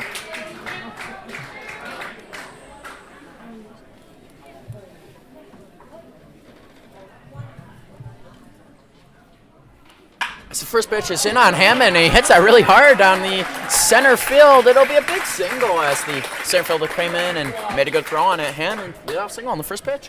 And this is exactly how they got their runners in the bottom of the first inning. With now J.D. Williams coming to the plate, one of the more dangerous hitters.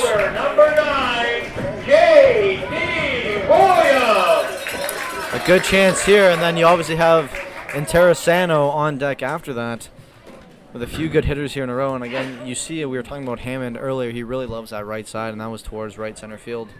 And it works for him again this time. Hammond swings big on the first pitch. We'll see if the collision earlier in the game will affect Williams' swing here very much. But after that big hack on the first pitch, another big hack, and that's going up the middle. Shortstop can't make a play on it, and that'll be another single. Runners now on first and second with no outs. And a near identical start here, just like the bottom of the first. With before it was LaRue followed by Morrow, and now you've got Hammond and Williams doing the exact same thing here. Number 24, Justin Interessano. So hopefully this is a start of something that can brew here in the bottom of the fifth inning, as we are just approaching the halfway mark here of the ball game, and need to hope and pray that the Royals can cash in a few runs here to make this really a close game again. As the first pitch is swung on big by Interessano. This will be one of the most important at-bats of the game, in my opinion. We'll see if Interessano can cash in Hammond from second and make some noise here in the bottom of the fifth inning. As the 0-1 pitch comes in, it's watched for a second strike.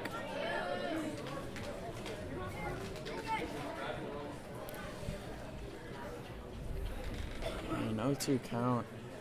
Definitely not the situation Interessano wanted to find himself in. The designated hitter really trying to make something happen. On the 0-2 count, swung on and fell straight back off the glass. Well, it's certainly going to wake up anyone in the first few rows. He stays alive there, as again, that was probably another one of those pitch where you just got to make contact, stay alive. And the Royals are good at waiting on pitches and hitting the ones that need to be hit, and they like to sit on pitches when they're not the ones that they so choose to enjoy. So Interessano here, see if his patience will pay off, or he likes to swing the bat, so let's see. Swung on and popped straight up, straight back. Catcher's ranging on it, and he'll make the play on it, and ending Interessano's at bat there. One out now in the inning, bringing up Noah Roberts. The first baseman, number 22, Noah Roberts.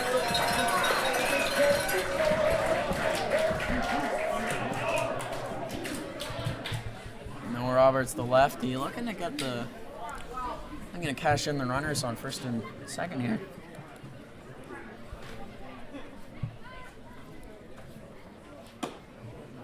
As the first pitch is watched outside for a ball.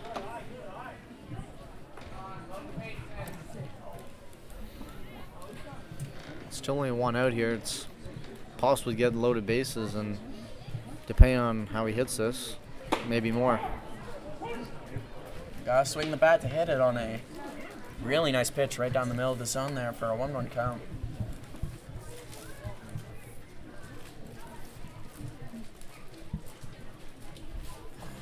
Walter got set with the 1-1 pitch. It's fouled back down the third base side. Roberts just laid on it.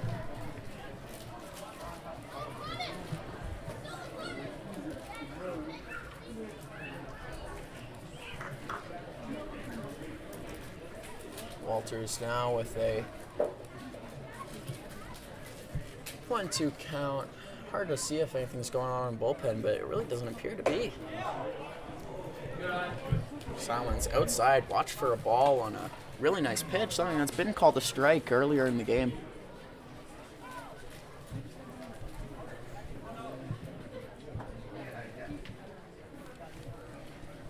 Two count now. Walters looking to deal. Watched outside. Makes it a full count now with 1 out in the bottom of the 5th inning.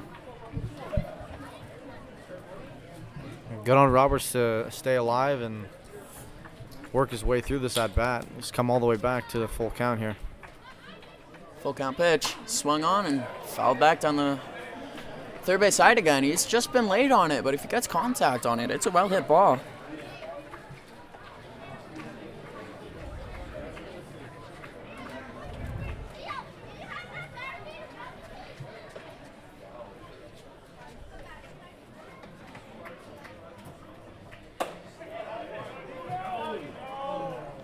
As that one is checked, swung. No ump down the third base line to check if he swung it. They call it fair, and, you know, being a homer and whatnot, I'd like to think it was fair, and that loads the bases now for number 19. That is Chris Robinson.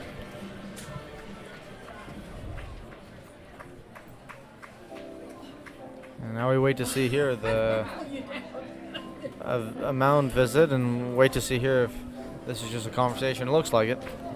And again, now this is obviously one that we've seen before from Walters, as in the first inning he was faced with this before and 3 runners scored in the bottom of the first, and I think that's maybe the conversation now here with manager Dean Castelli, and they just want to talk it over. Let's go, man. Keep those rally caps on. And make sure that everything's under control here for the Cardinals. But as you heard over the PA system, we've got all the rally caps on The and left going. fielder, number 19, Chris Robinson. And we're hoping for a big at bat here from Chris Robinson, who has a chance to really cash in some runs. Yeah, with only 1 out here and the bases loaded, it's going to be some of the most important at-bats of the entire game. As that one is hit hard right up center field. The center fielder ranging in on it is caught, but it will for sure score 1 run as he comes in. And that's Morrow tagging up there. Another heads-up play there. Oh, excuse me, that's Hammond. Sorry, Hammond, who tagged up in a heads-up play there from the field there. Do you recognize how deep that ball was and his speed? And he scored a run. It's 10-4. At least we got 1 out of it here for the Royals, and that's Ethan Hammond. yeah, sac fly to center field on a really nice hit ball. Ethan Hammond coming in to score, but J.D. Williams and Interi Sano having to stay on second and first. As the first pitch to Evan Ashes. Watch for a ball. We'd also like to apologize for the Point Streak website online. If you're keeping up with our rosters at home, it lists someone else as our number 19, when number 19 tonight is Chris Robinson.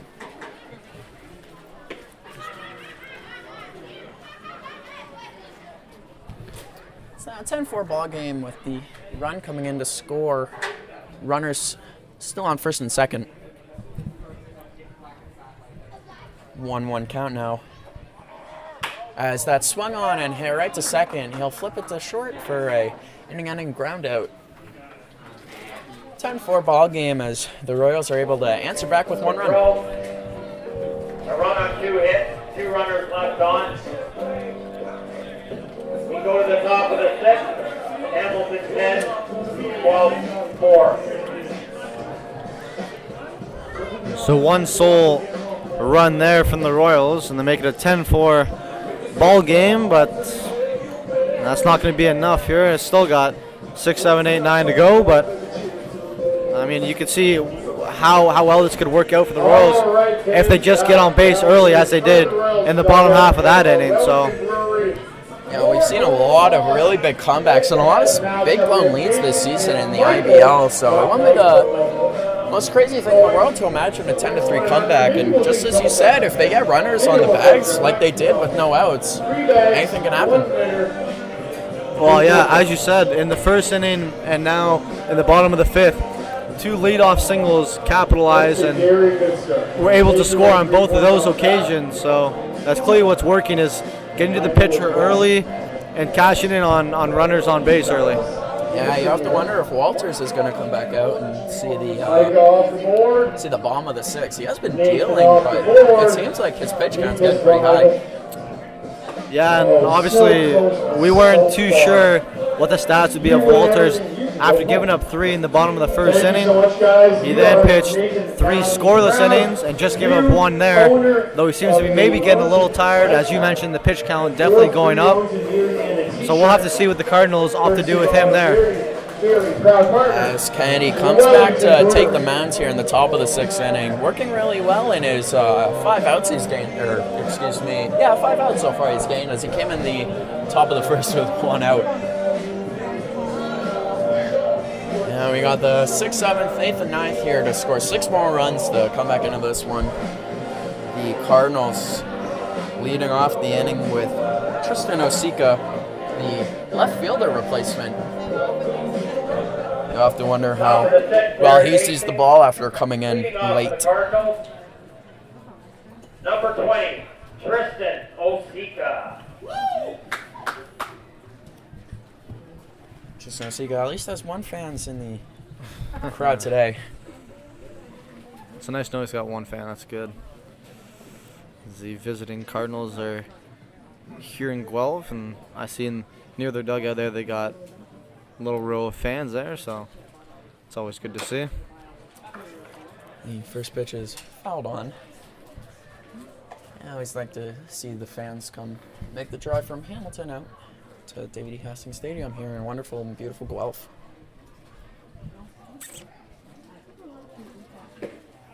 As that one's watched down low for a ball. 1-1 count for Jared Kennedy. He's looking to mow down the batters and get out of this inning as quickly as he possibly can to keep the momentum going that Guelph found on the bats. As that's called inside a strike.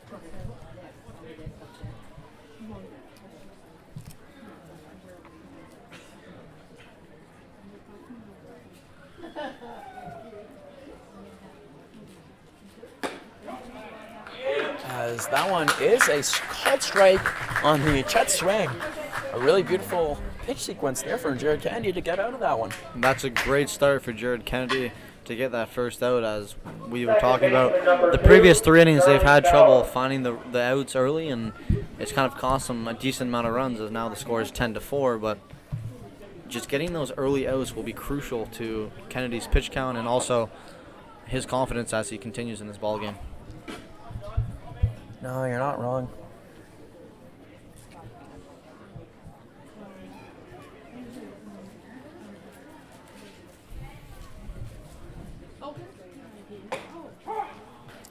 It's pumped in there for the first strike of the at-bat. That makes it a 1-1 count.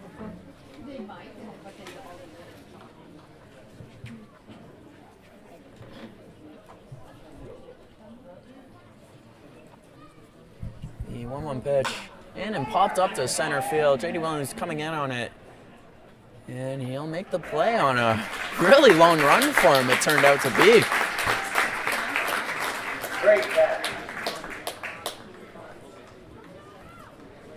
As we get a great catch from the PA guy. That was, even if you look where he is now on camera, you see him running back. He came all the way into left field to make that play from center field, and I think the ball looked to be going towards his direction. It kind of just faded over to the left, and a nice play there from Williams. And obviously he had that spill in the previous inning in the outfield, but seemed to have recovered nicely there. Yeah, it seemed to not affect him at all. Coming in and making a really nice grab on it. As there's now 2 outs and 2 strikes in the at-bat now for number 21, Jacob Underwood, the replacement third baseman. As that one, he even knew that was a strike. Umpire in a little second to make the call, but 3 up, 3 down as Jared Kennedy gets out of it with a strikeout. And hopefully now with that, the Royals can build off of that quick top half of the inning, and you just need more of that. And I see him now saying to his team, encourage them, okay, boys, let's keep it going here. Let's get the bats going. We'll see if they can lead off with something special here. Yeah, Jared Kennedy coming into the game, really giving them a chance to stay in this. Only a 10-4 ball game. Head up to 650 Woodlawn Road West for an indoor golf experience unlike any other the city has to offer. With multiple bays, tons of TVs, and welly on tap, the Golf House is the official shelter from the storm this summer with special deals during any Royals rainout.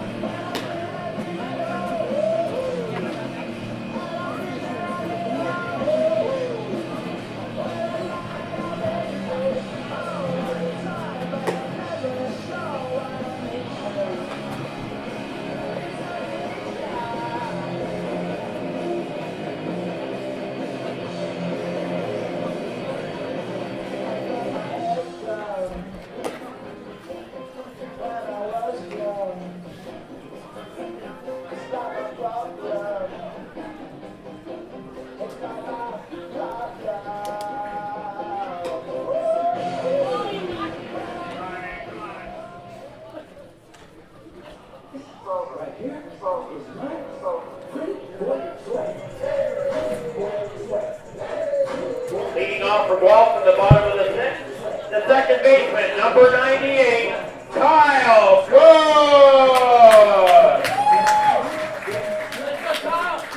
Let's go, Kush coming up to lead off the bottom half of the sixth inning.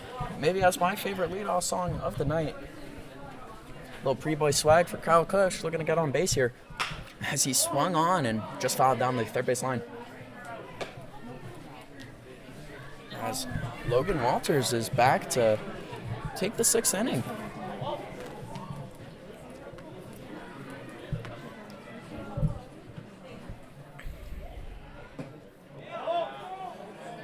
And the third base ump says that he swung on that one that was down, making a 0-2 count.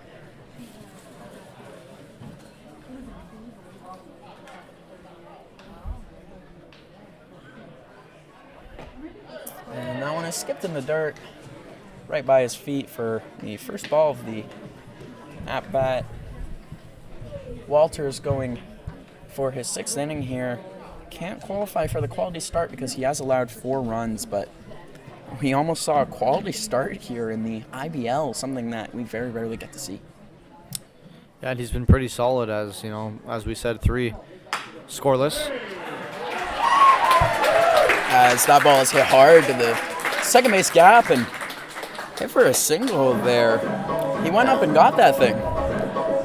And after falling down early in the count there, he just waited for the right pitch and pounced on it. Number 5, Randall LaRue. And now we are back to the top of the order here, who has, you know, they've really been carrying tonight and been dangerous, at least when they've been up to the plate. So we'll see if they can build off that. And again, we mentioned a leadoff hit, what that could possibly do. So we'll see if they can build off that for sure. Yeah, that one's down in the dirt for a ball 1. But yeah, speaking on Walters, he's had 3 scoreless innings after giving up 3 in the first, and obviously got out of the jam pretty much after only giving up 1 there with the bases loaded in the previous. Yeah, on that sac fly to center field, it wasn't even a base hit. And he's still in the game here and going deep in the 6th, so we'll see what the decision is with him, as I'm sure there will be a change soon, but we'll just have to wait and see. Yeah, I'm looking into that bullpen, and I don't know if it's due to their black hats or the fact that no one's warming up, but I don't see anyone warming up, as that one is skied to left field, and Robinson's camped under, and he'll make the grab and give the Cardinals their first out of the inning. The third baseman, number 3, Corey Morrow. Brando LaRue unable to make anything happen as the second batter of the inning, bringing up Corey Morrow now with Kyle Kush still on first base. He's watching inside for a opening ball.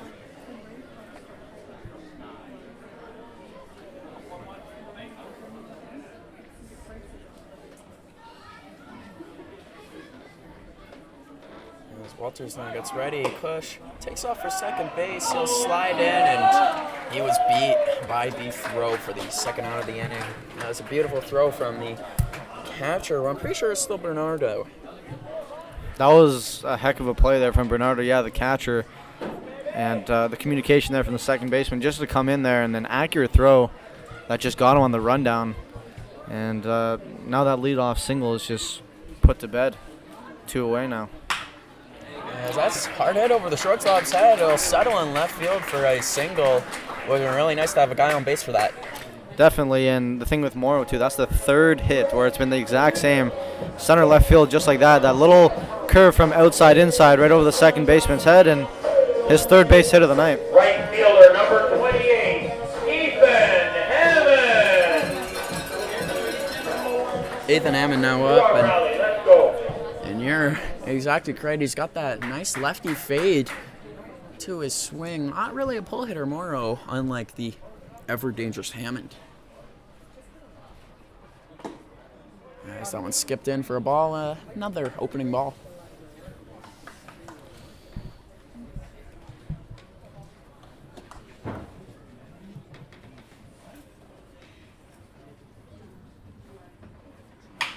When it's grounded to short, shortstop will pick it up and run over to second base, and he'll make the out himself to get out of the inning. Still a 10-4 ball game as Guelph will end the 6th inning scoreless. All right, kids, head on down to field level. We are going to run the bases. We're running the bases today. Yeah, we've seen this. I think the last time we saw this was the home opener, and yeah, and I remember the catcher for the Jackfish and the team manager were not happy with the release the kids, I think was the statement. So let's see what happens now. Now we do have the Royals warming up this time, but pretty sure they do that in the half inning, so I'll be waiting and seeing. This is now going to be my entertainment for the game. All right, is everyone ready? Do we have everyone? Oh, they're going out now. Last call. Now, luckily, the pitcher knows what's going on.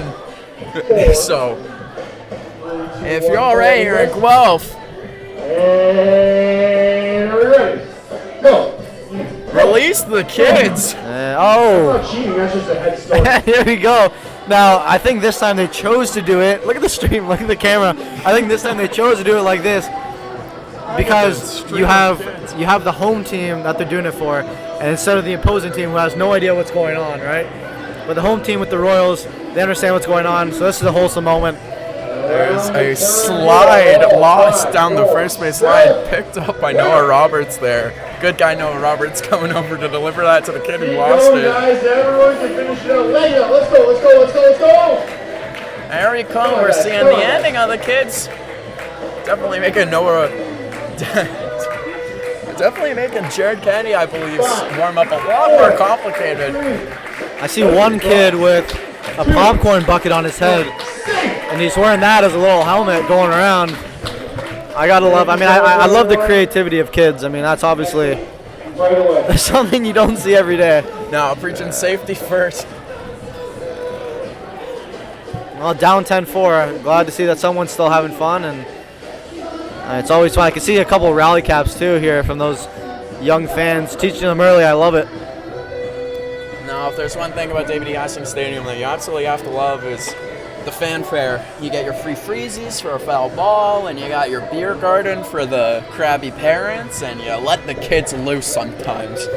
And absolutely, I mean, even in professional sports, I mean, fans are what make the sport, so you got to keep your fans happy, and obviously they're loyal.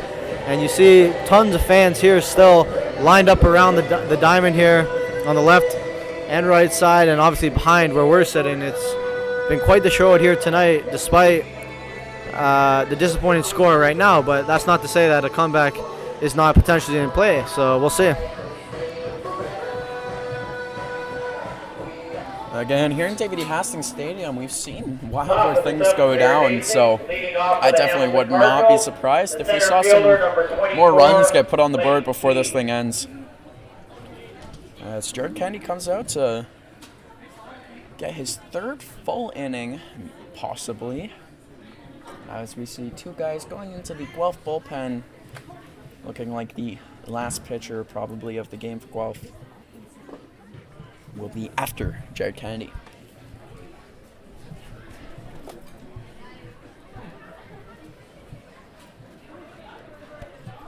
Top of the 7th, Hamilton leading off with, I believe that to be Tristan Osik, number 20, but I'll make sure I get the proper number there.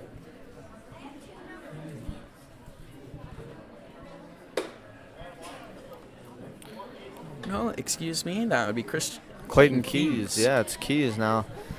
Righty versus lefty matchup. I feel like every single inning here, Keys is the leadoff guy. He gets on first base often now. As he drops his bat before the pitch comes in, he was confident that was going to be a ball. Yeah, he just stood there and took that. I think no matter what, he was going to take that pitch because he was up so high in the count. But I mean, I don't know if I've seen something like that. Again, that's probably not something you see every day. So. Tyler Duncan. Oh, that really looked like Big Poppy, knowing he was going to get walked there. He just dropped his bat as the pitch was coming in. I've never seen that before in any of our IBL games. Now the dangerous Tyler Duncan, who turned the ship around here for the Cardinals in the top of the 3rd inning with a 2-run home run, and now you see the score 10-4. So a leadoff man there on base, and a chance for Duncan to do something here again. Yeah, you can see the shift in the Guelph Royals shortstop, LaRue, playing closer to the bag as that outside pitch is called for a strike on a 1-1 count now. I wonder, Evan, how is Tyler Duncan hitting on the season if you're able to pull up his stats there? Yeah, I've definitely got them right here, and he's hitting a .259 coming into tonight. So in 13 games, he had 54 at-bats, and he's not done too shabby for himself. You know, a couple of triples and a home run, so his 2nd of the season here tonight in Guelph. Tyler Duncan, definitely a dangerous hitter for Hamilton then. Second pitch there was just outside. It was pretty much in the same spot. Called for a strike. And it looks, based off his stats, at least right now, he's hitting like a power hitter with a couple of triples and now a couple home runs that are headlining his stat line. So definitely the guy who you can count on to get you back into a game for sure. And we saw it tonight as Kenny makes the pickoff move over at first. Doesn't get the runner. Yeah, no, as you're saying, got them back into it with that 2-run jack, and they haven't looked back since. Just pouring on the runs here. Now, a 2-2 count with no one out now. Jared Kennedy looking to sit down. Unfortunately, that one's outside the zone. Another full count now. In a full count, yeah, that's right. And now Duncan has worked his way back. Kennedy going to try to build off the momentum from the crowd here as the rally claps begin. Yeah, that one's down in the dirt. Back-to-back walks for Kennedy. Yeah, runners on first and second now. With the movement going on over in the Guelph bullpen, you gotta think that Jared Kennedy's day is getting close to over. We'll try to get a better look at the guy in the bullpen. It appears to be a righty, but we're not sure. And I can see, just looking over towards the Royals dugout, is Dino Ramel, the manager, who's standing and just observing the situation. Nice play there from Ash to block that, as I think the runner probably would have advanced there, as that ball came quickly in the dirt. Yeah, Clayton Keys, the center fielder, has shown off his wheels a couple times now this game, coming in to score at least once.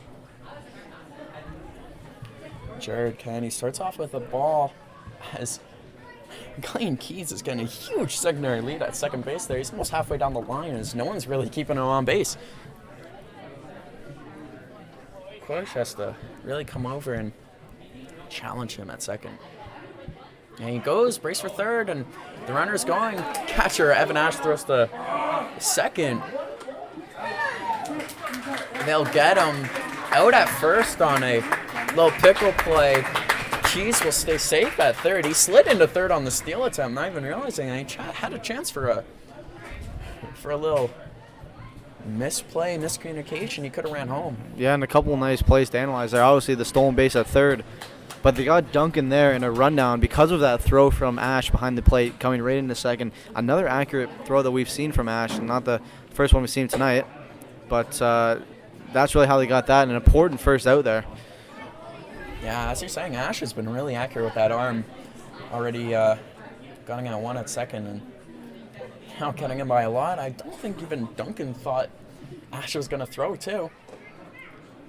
Looked like he was even apprehensive about sliding. As the catcher, Luis Bernardo, is walked as well. That's 3 straight walks, and the manager's coming out. And here comes Ramel.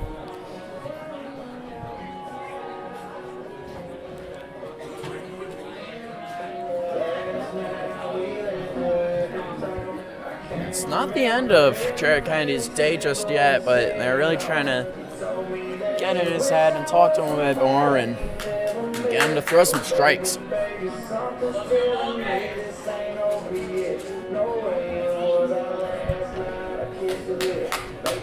It is a 10-4 ball game in the top of the 7th inning here. 1 out already for Jared Kennedy. As we're nearing our 7th inning stretch. First baseman number 30, Josh Niles. And I got to say, we're going to need that 7th inning stretch because, I mean, it's been quite the lengthy game, I feel like, so far, just because of all the runs that have been scored. And we've had a few long innings for sure. So. And 2 injuries for the Hamilton Cardinals. We're going to hope both guys were okay. Very nice first pitch strike there for Jared Kennedy. Both injuries not looking too serious. Hopefully just muscle pulls that they'll be fine tomorrow morning.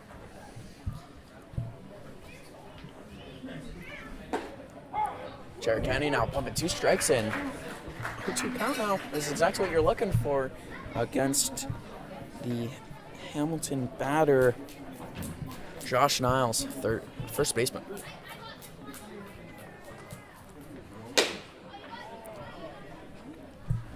Now, is there any sound better than that? The popping of the catcher's mitt on a really nice fastball, just watched high. And I think Kennedy was trying to get him swinging. As he was up 0-2, he was trying to get him swinging on a high fastball there. No one's watched inside. A very similar pitch to the first 2 in the at-bat, but just couldn't get the call.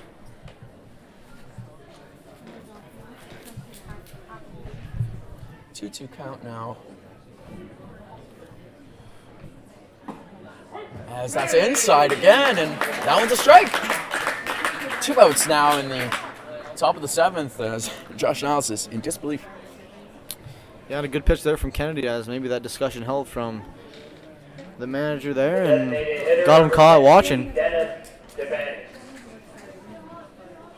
Yeah, could have told him something right as they're starting to get some pitches over the plate and some really nice pitches for strikes. And now you got it with 2 outs. You got the DH here, Dave Bannon, coming up to the plate, and Kennedy's got his hands forced here to get this 3rd out right here. Yes, that's high and inside and called the strike for a 0-1 count. That's another opening pitch strike for Jared Kennedy.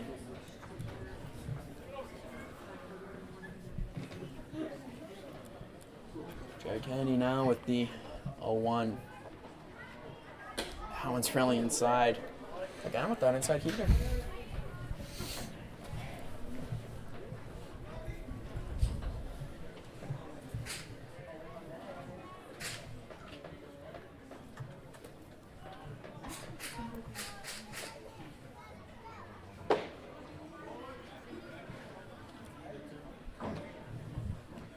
That makes it a 2-1 count on a ball down.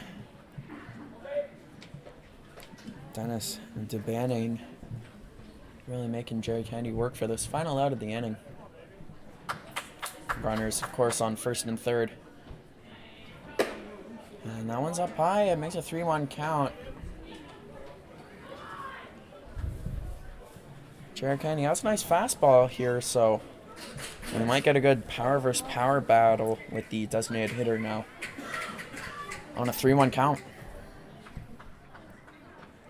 Pitch comes in.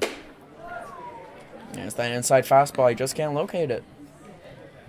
And it's a 2-out walk now, and the bases are loaded yet again here for the Cardinals.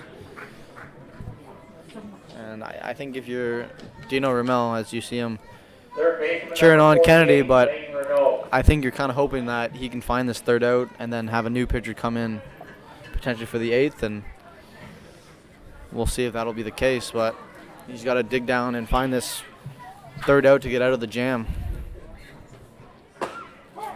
So that's a really nice pitch for a called strike 1. 3 in a row now, going up 0-1 in the count. Yeah, I completely agree with you. Hoping to get out of the inning here and leave your last pitcher there to only get 4 outs instead of 5. That's a very nice pitch inside there, just catching his own. He's off to a good start here now. With the batter's going to have to come to him, and he's going to have to potentially swing on pitches he's not going to want to. So 0-2 count, 2 outs. That one's in the dirt, watched. Just under the catcher there. Runners can't advance at all. Sets up a 1-2 count. And against Lane Renault, a chance to sit him down here and take us to the bottom of the 7th. Another chance here, though, being 1-2 count. 1-2. And it's up high for a called ball, excuse me. 2-2 is the count with 2 outs now. And he doesn't want to let Renault back into this pitch count, as you know, this is now his 3rd opportunity to put him down, and you don't want to be forced to the full count. As the pitch comes in and it's up high for a full count. And 3 straight balls. So now it is a full count with 2 outs, and you got to find that strike zone here if you're Kennedy. It's a big pitch right here. That's And a forced walk. Can't find the zone, and they'll walk in a run to make it a 11-4, and the manager coming out. That might be the day for Jared Kennedy. Yep, and it will be. And I just as I said, I think the Royals were hoping that Kennedy would be able to perhaps get them through the top half of the inning here without getting a run. Allowing a run, but that's not going to be the case. And the Royals going to turn to their 3rd pitcher of the night. Pretty sure it's Ben Reid. I think I saw 11 on the back of his jersey as he was running in, but we'll wait and make the call. Another left-handed pitcher coming out now for the Guelph Royals. Lefty heavy bullpen.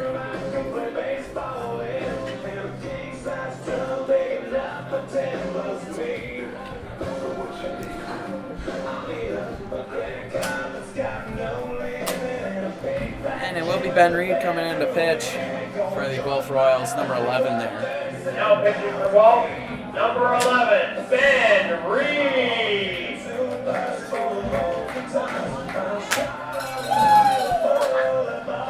And, well, Kennedy certainly didn't leave Reid an easy out here, as the base is loaded and a lot of pressure here to get out of this jam. He's got a lot of work to do.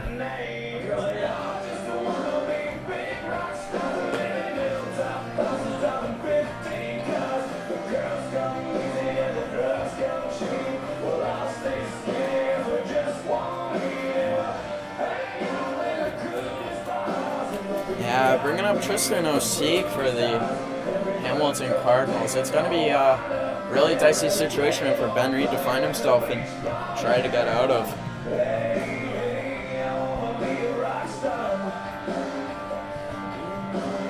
Trying to get us into the 7th inning stretch.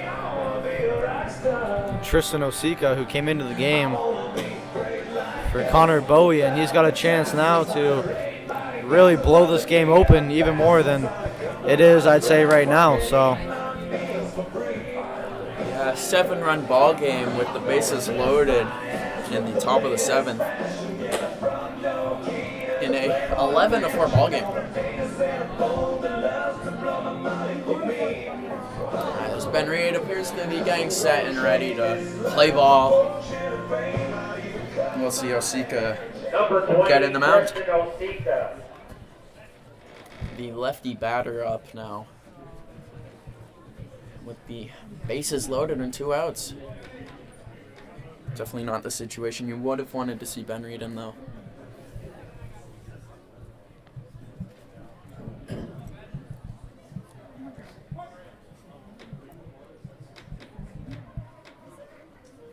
now opening pitch. Let's watch it outside for a opening ball.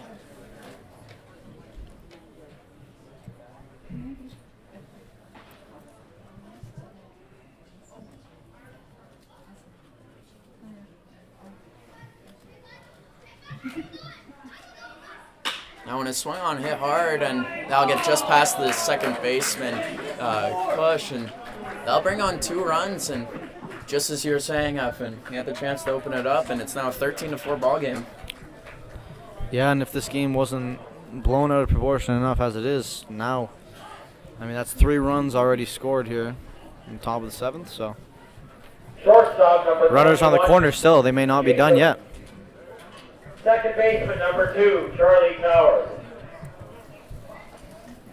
As it seems everyone is kind of getting mentally checked out of this one, even our sound guy making an error. Charlie Towers, the second baseman, now up. Fans are starting to potentially leave here. 13-4 is the score. And our packed house is really starting to empty. I do respect our fans quite a lot for sticking around as long as they have in a game that's really been out of hand.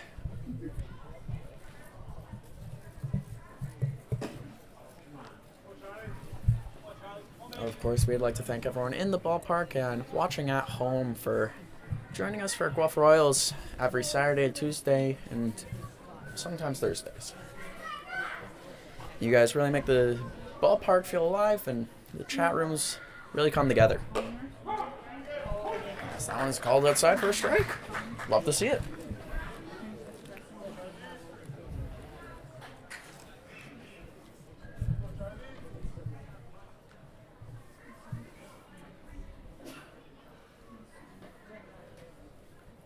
Reid now with the 2-1 pitch. That swung on big and missed from Charlie Towers to make it a 2-2 count with 2 outs now. Looking to get out of the top of the 7th inning.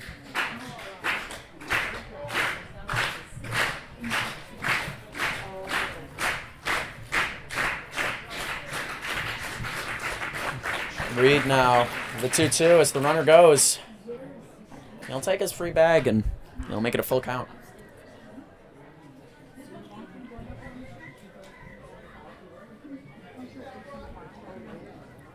Another chance here for Reid to end the top half of the inning. Pretty sure the runner was going there because the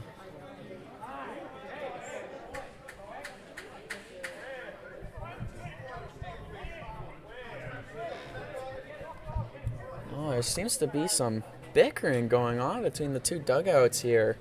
Ump having to tell the Guelph dugout to simmer down. As here's Reid with the full count. And it's watched upstairs for a ball. Loading the bases now for Ben Reid in a tough situation that he's been in the whole time he's been in the game. The shortstop number 21, Jacob Underwood.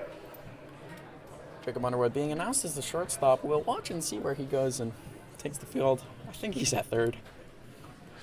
But he is replacing the injured shortstop from earlier.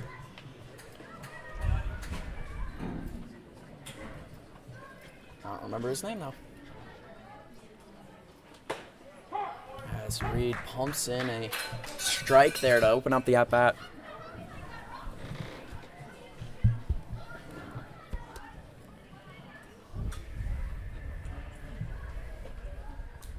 One count with the bases loaded. 2 outs in the inning. Now when it swung on and fell back, hitting off the pole here, that protects the fans. Again, you see an 0-2 count here for Reid. One that he's been all too familiar with since entering the game. He just hasn't found that 3rd strike, unfortunately. And this would be, I guess, a big out here if he could get the out here and get out of the jam. Everyone's watched upstairs. It seems to be the story of this inning that they can't find that 3rd strike, and Hamilton's making them pay.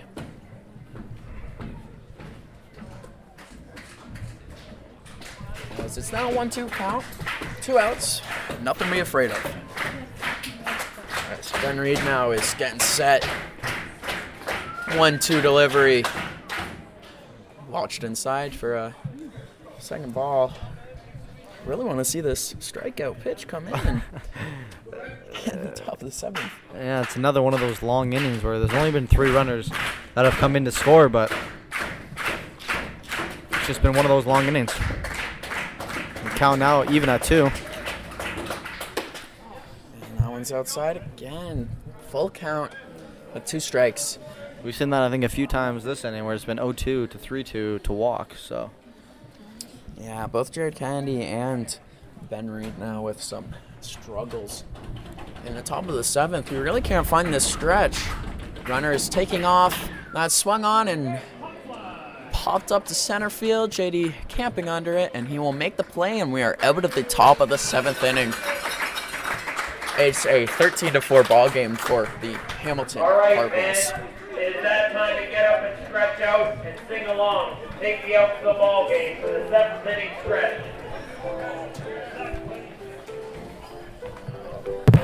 Needed that stretch. Me out to the ball, me out with the crowd. Buy me some peanuts and cracker jacks. I don't care if I never get back. Root for the home. If they don't win, it's a shame. Or it's 1, 2, 3. Yeah, not a lot of fans getting into the festivities here of our 7th inning stretch. Be out to the ball. Be out with the crowd. Buy me some peanuts and cracker jacks. I don't care if I never get back with you. Root for the home team. If they don't win, it's a shame. For it's 1, 2, 3 strikes, you're out of the old ball game. For it's 1, 2, 3 strikes, you're out of the old ball game. All right, man. I have the 50-50 number. Tonight's draws worth $278, and the winning number is 229985. That is 229985. If you have that, go to the concession stand and get your prize. Now pitching for Hamilton, number 38, Alex Flanagan. Alex Flanagan, number 38, coming in for the Hamilton Cardinals. It's us all in the broadcast booth. I've put on sweaters other than Trevor. Trevor not giving in to the trend. Well, what we can say, Trevor's just a different breed. Some of us are not. He's built different, as a matter of Yeah, fact. he's just him. That's it. Simply put. Bro is just Canadian. He's unfazed. I'm sorry, but the bugs are starting to eat me alive, and we've been here for, a few hours now, right? And it's all the bugs are starting to come out, the mosquitoes, so I thought I'd layer up. No problem. I'm realizing now I made the unfortunate decision of only bringing a red hoodie. I'm definitely supporting the wrong side in the crowd here. I'm going to hope that no one who is responsible for me being here sees me. Yeah, so Curtis apparently goes to Harvard, though, so. Let's go, Harvard man. grad Get for those law. caps on. Yeah, that's him, man. Yeah. No, Harvard grad for environmental sciences. I'm here to save the world, and we're doing it through baseball. J.D. Williams. As JUMs comes up now in the bottom of the 7th inning in our 13-4 ball game. Little 9-run deficit, never hurt nobody. As JUMs throws that straight back at us. I'm confident I would have made the play on that.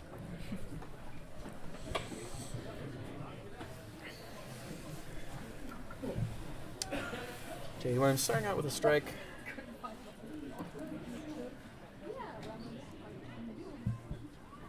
Second pitch comes in, and that's watched inside for a strike.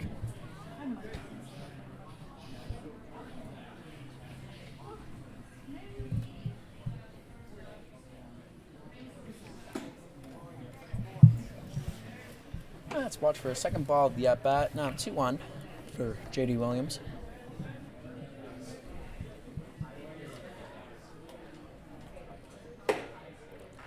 And it makes it a 3-1 count now. 3-1 count, and you want to get this rally going. Who else better than J.D. Williams?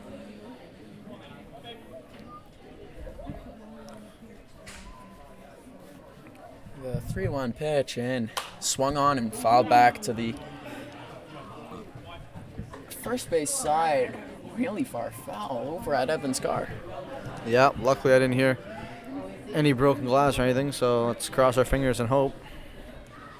I certainly don't need that right now, so don't think I ever do, but Yeah, but that would be the nice cherry on top of the 13-4 Sunday. J.D. Williams really connects with that one, hits into the right field, but directly to the right fielder.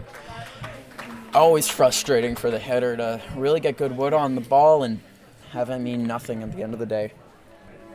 as Duncan makes that play look easy, and it's good enough for the first out. Designated hitter, number 24, Justin Intersano. Justin Intersano, the designated hitter now, coming up with 1 out. Looking to start some sort of rally.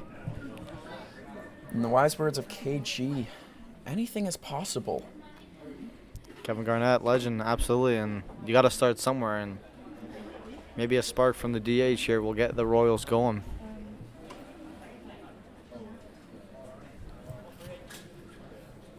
Pretty sure that was in the news for being 8 years ago this month.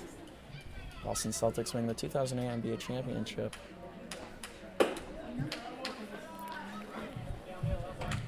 So that's a 2-0 count for Intersano.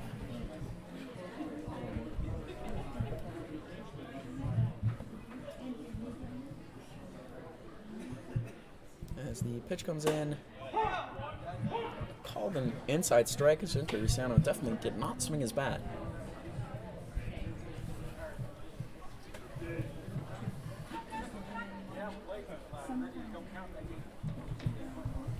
Two 2-1 count now. That swung on big from Intersano and just missed.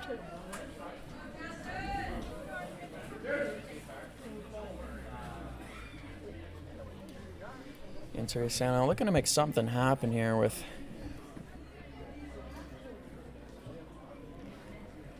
a 2-2 count now as the pitch comes in.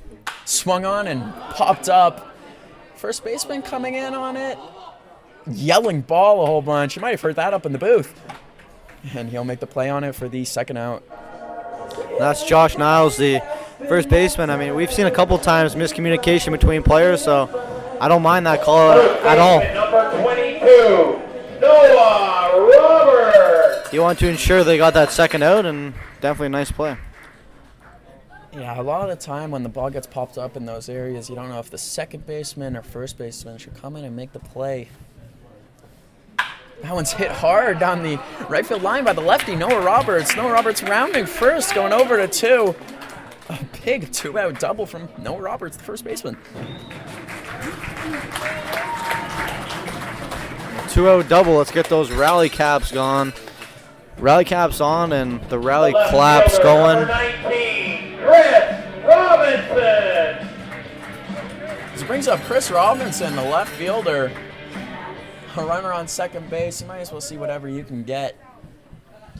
In this situation, you're playing for nothing to lose. Trevor beside us here, he's got the rally cap going. That's what you'd love to see. Broadcast team and the fans, we're getting involved just as much as anybody else. Love to see it.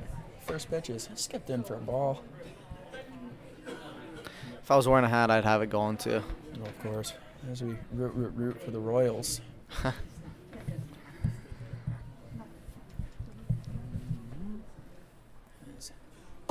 That's a big hack on a 1-0 pitch, making it 1-1 with 2 outs. Chris Robinson really looking to make something happen here. In a 13-4 ball game, you might as well swing for the fences.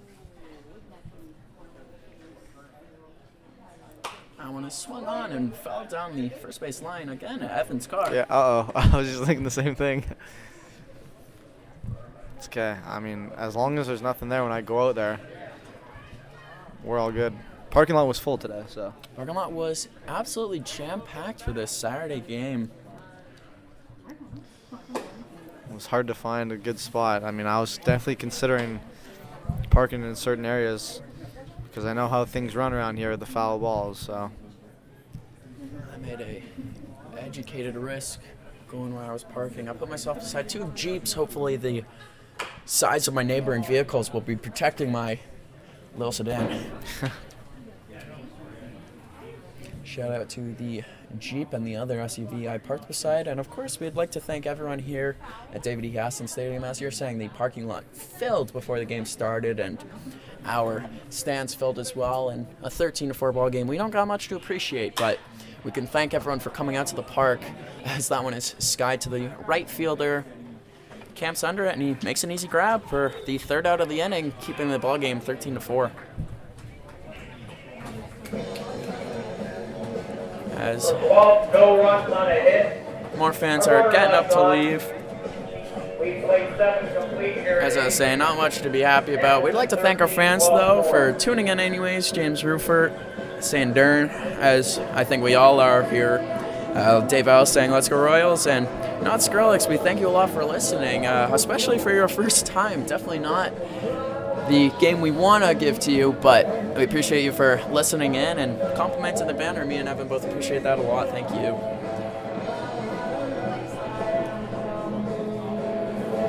You know, if there's one thing you can look forward to in this game, is that the ball is getting hit hard. We've seen a home run and a few really hard hit barrel jobs here.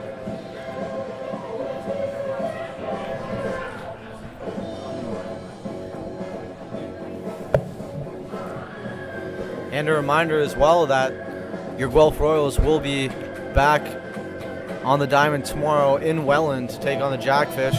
And that other game that happened on Tuesday, I think, is yet to be rescheduled, though they will be playing them here again at home some point soon. So yeah, tune in again tomorrow to watch. We won't be streaming it here as we're the home stream, but there likely will be one for Welland if you want to support your Guelph Royals to travel down for Father's Day, or even tune in from home. I know we'll be watching and looking. And seeing what Guelph can bring against the unbelievably 10-0 in their last 10 Welland Jackfish. After dropping their first 2 games, one against us, they've won 10 straight. Welland Jackfish absolutely on a tear, losing once to Guelph though, so anything can happen tomorrow. Yeah, recently Welland's winning their last one over the Kitchener Rangers, it appears. So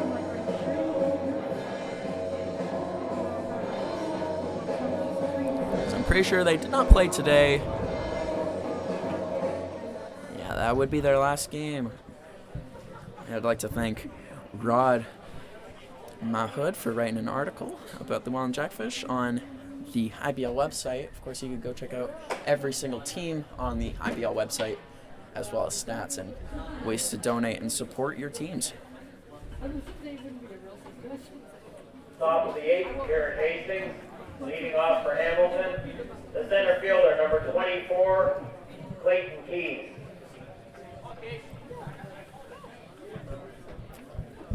Clayton Keys coming up now.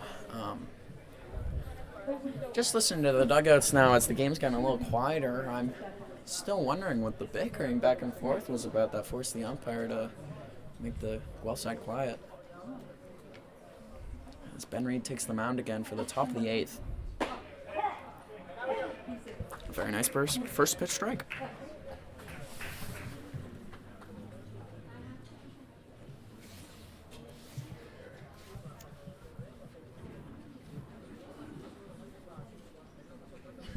The 0-1 is in there for a strike. A really nice pitch. Looked to be off speed and just catching the inside edge.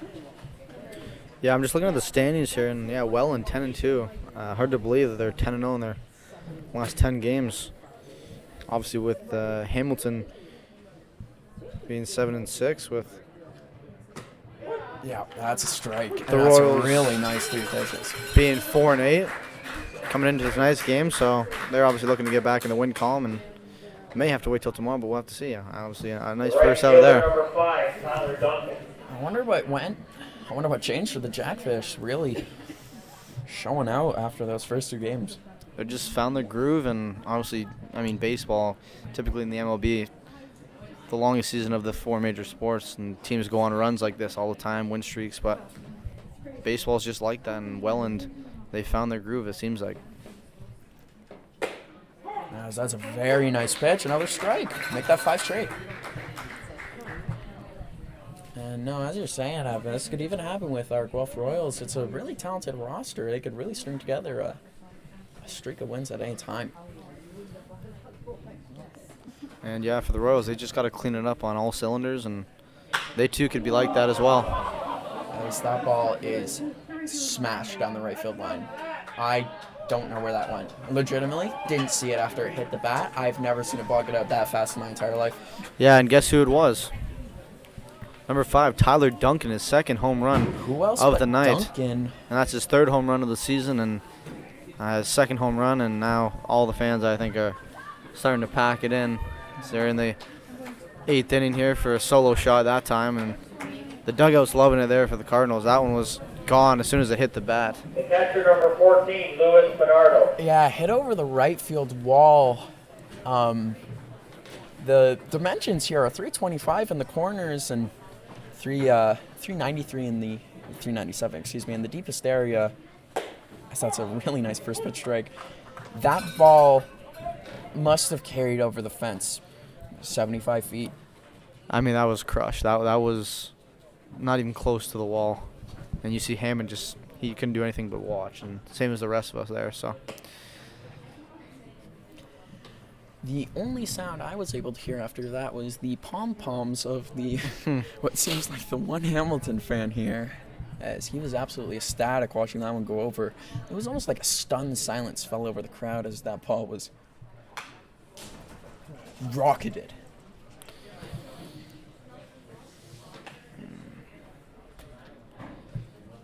yeah, a lot of the fans here filtered out as the young kids now probably have gone to bed, and well, scores maybe gotten a little bit out of hand, I'd say. So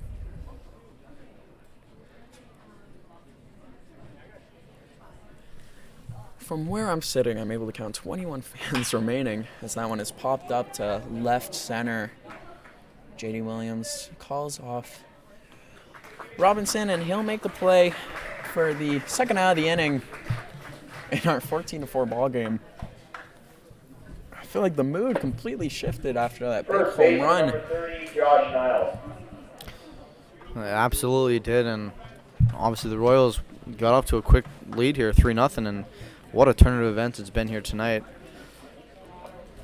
Turn for the worse for sure, and 2 home runs for Duncan has definitely been the storyline, and he's the one who got it started for them in the first place. So it's been quite a night for Duncan. Yeah, putting up 2 home runs, and I'm pretty sure he had other RBIs in this game. I'll be checking out his stat sheet tomorrow. I'll be really interested in reading what gets written about this one, as that's chopped on the third base line foul. This game went from a museum where people are really listening and trying to hear what the presenter is saying to funeral in a hurry, as it almost feels wrong to be commentating this game in such a silent ballpark. That's a beautiful pitch for a second strike. 1-2 count. 2 outs now with 2 strikes and a chance to get out of this inning. And here the fans come alive a little bit, getting the rally claps. I'm gonna pitch that's outside.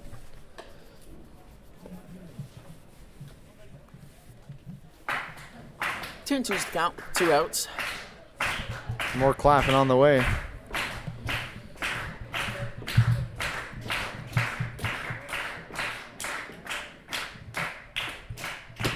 And that one's inside for another full count. Also full counts in today's game. And it's been a lot of, honestly, letting the batter back into the pitch count, because I have to say for the majority of the game there's been a lot of our pitchers, either Kennedy or Reid, or even Baez have been up 0-2, and then they just let the count get away from them, just like this one. Yeah, walks the batter now with 2 strikes, or 2 strikes and 2 outs. You're exactly right, Evan. That's been the story of the game so far for the pitching staff for the Guelph Royals. They haven't been able to close out when they've had the chance, being up 0-2 in a count or even having 2 outs. They just haven't been able to close it out past the first few innings.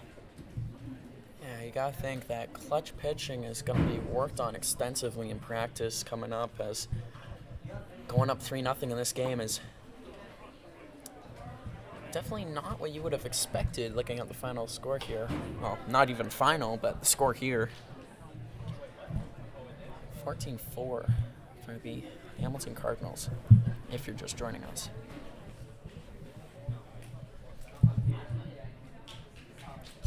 As Ben Reid now working with 2 outs, looking to get out of this inning. That's swung on and chopped.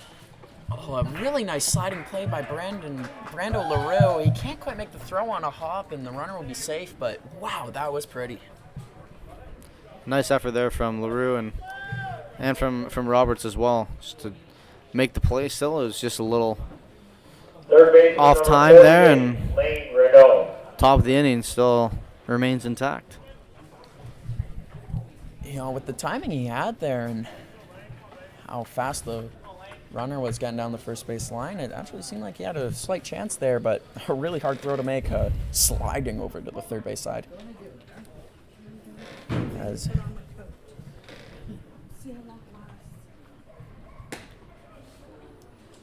that brings up number 48, Liam Renault. A opening pitch ball. And still 2 outs in the game. Excuse me, still 2 outs in the top of the inning. So that's a very nice strike outside for a called strike.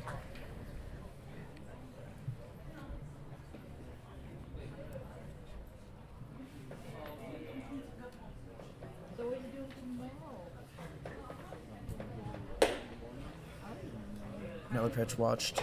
Up top, 2-1 now.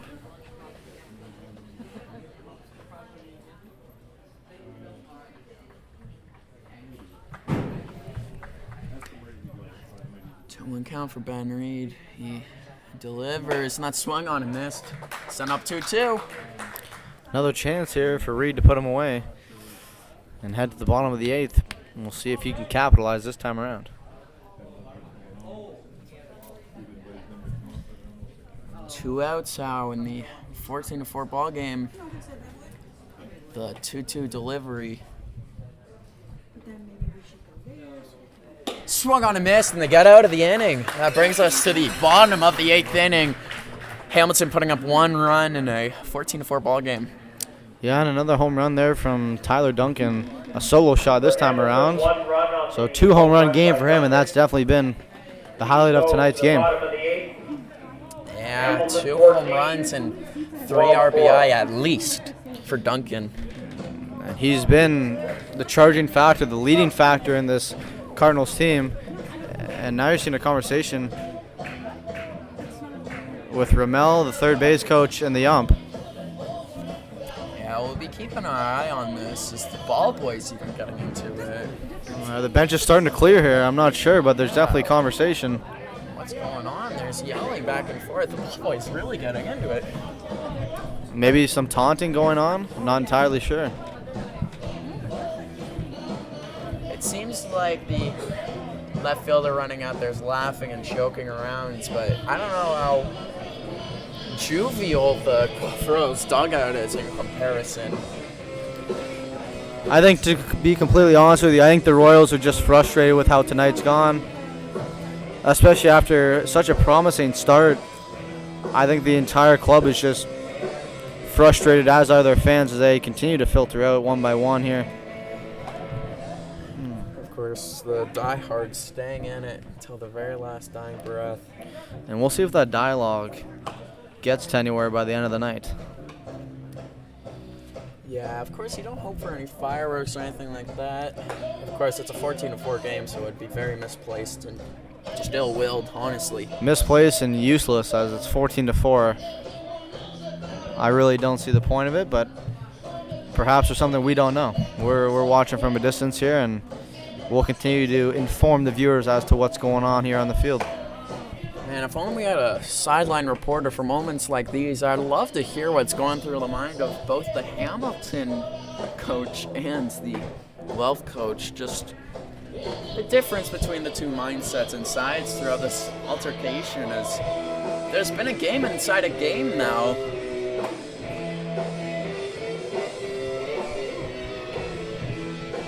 As Hamilton looks to get ready to start the bottom of the 8th inning.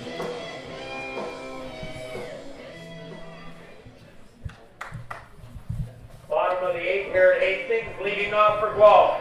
The catcher, number 35, Evan Ash. Get those rally caps on, folks.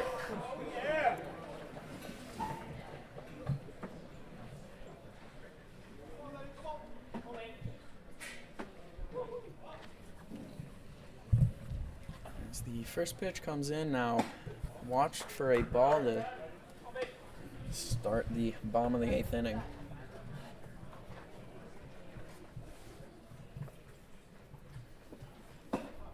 Second bench comes in a similar location now. 2 balls, 0 strikes.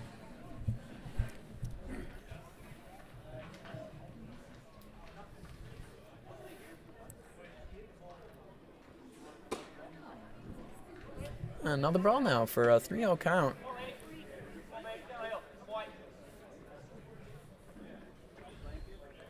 Well, Ash is certainly being patient here, and now the pitcher's going to have to come to him. And that he will. Yeah, with the inside. Looks like fastball, and it's called for a strike on a 3-1 count now.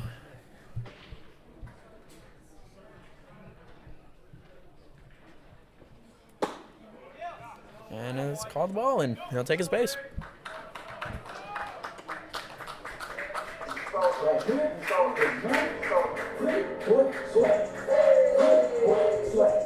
Second Kush baseman, coming up. number 98, Kyle Kush.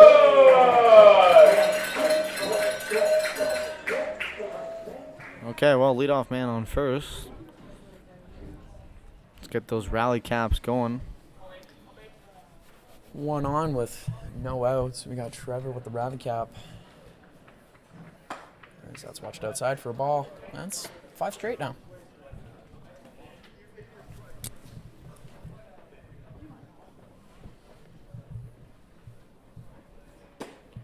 Second pitch comes in outside, called a strike. My mind almost wanted to default to saying ball, looking at where that pitch was, but just catching the outside edge. That one is swung on and hit hard straight back.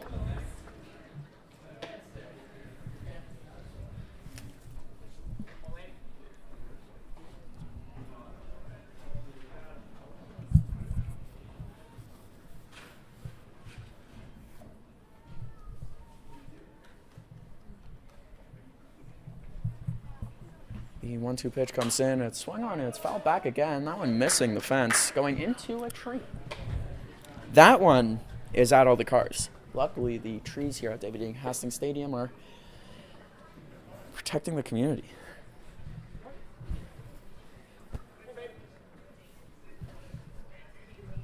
(14-4) ball game, 1-2 count. Another pitch goes in, foul back to the identical spot. And Kush is staying alive right now, 1-2 count.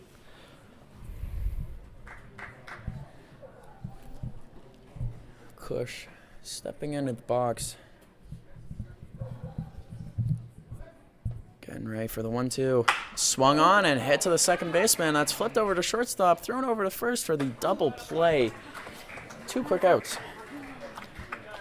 2 quick outs indeed. A nice play there from the Cardinals infield to turn the quick 2 outs. The shortstop, number 5, Brando LaRue. Kyle Kush not showing off his pretty boy swag there. Not able to reach first. Well, we're back to the top of the order, though, for Brando LaRue to maybe do something here. 2 outs now. The first pitch comes in. Swung on and hit hard on the right field line, and it will bounce just foul. A really well hit ball there for Brando LaRue, just about a foot over the line. I almost feel like whispering. It's so quiet. You can hear a pin drop in the diamond here. Bless you. Well, that was until someone just sneezed.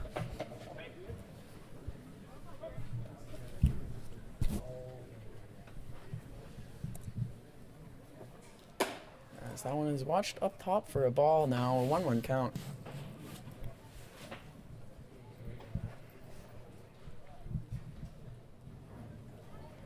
One now with 2 outs. Brando LaRue swings on it, chops it to third base. He'll pick it up, and no one picks it up, actually, as it just falls under his glove for a little infield single. 2-0 rally, question mark.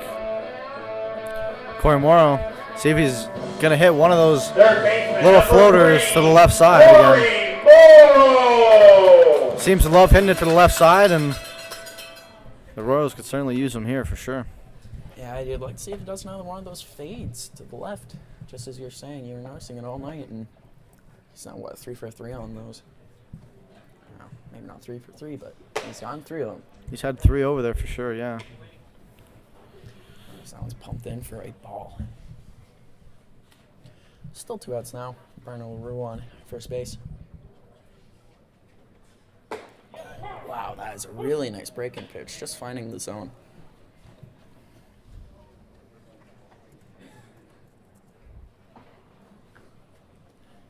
That evens up the count now. The 1-1 delivery. Big swing and just missed from Morrow, making it a 1-2 count.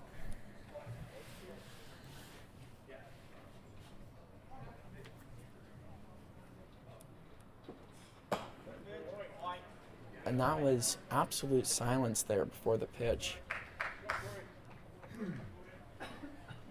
Makes it a 2-2 count with 2 out.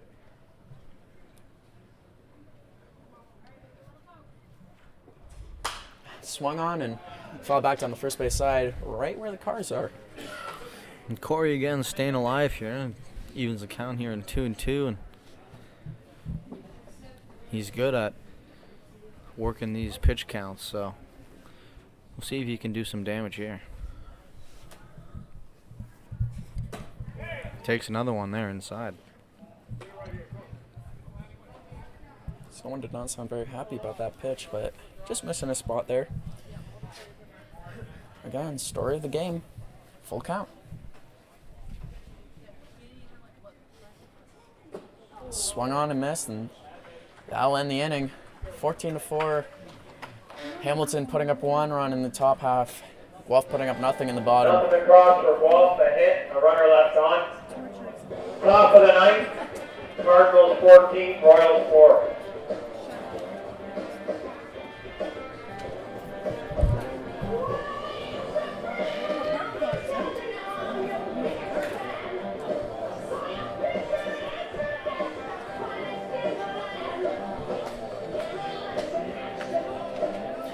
To the 47 that have stuck around to watch this thing play out, I thank you all, as it's been a tough one to sit through for Guelph Royals fans and, well, baseball fans alike. As your Hamilton fan who's been absolutely loving this, I genuinely thank you for sitting through it and sticking with our broadcast tonight.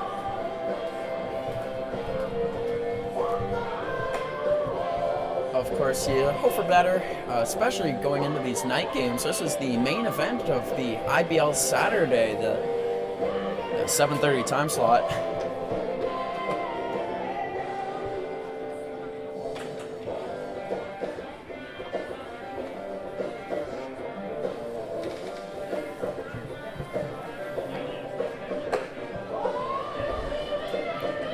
And now we're in the top of the 9th, yeah, and it looks like Ben Reid still out here, as we're just going to try to work our way through the top of the 9th here and get the offense back out for the bottom, and, well, hope and pray for a miracle. 10 runs is the deficit right now. That would take quite a lot of work from the boys.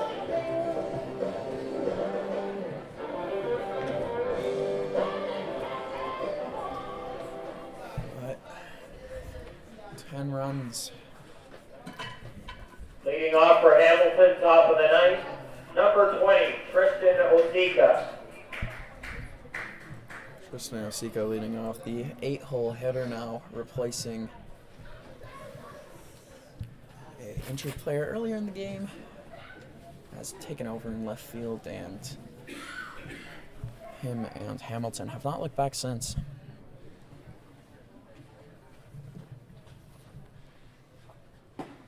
As that's a first pitch strike from Ben Reid.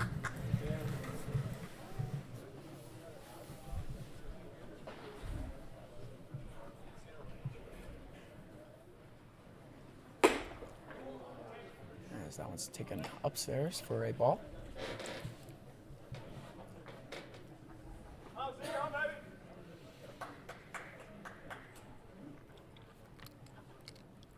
Ben Reid now gets out of the 1-1, and that's just inside.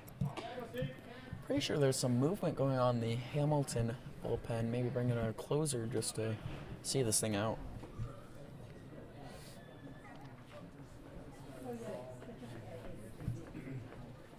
Ben Reid now with the 2-1. Oh, inside over his head. Umpire really coming out to talk to him and really talking to him. Trying to keep this game in order as it is a 14-4 ball game. And Osika, he's saying that was right at the head, as in on purpose. So Reid saying that it slipped, and we'll have to see if anything changes with that.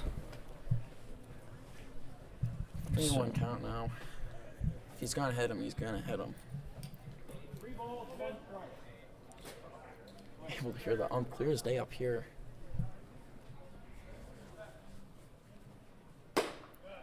As that one's missed inside for a ball, a 4-1 walk for Ben Reid, and that brings up Charlie Towers, the second baseman. Second baseman number 2, Charlie Towers.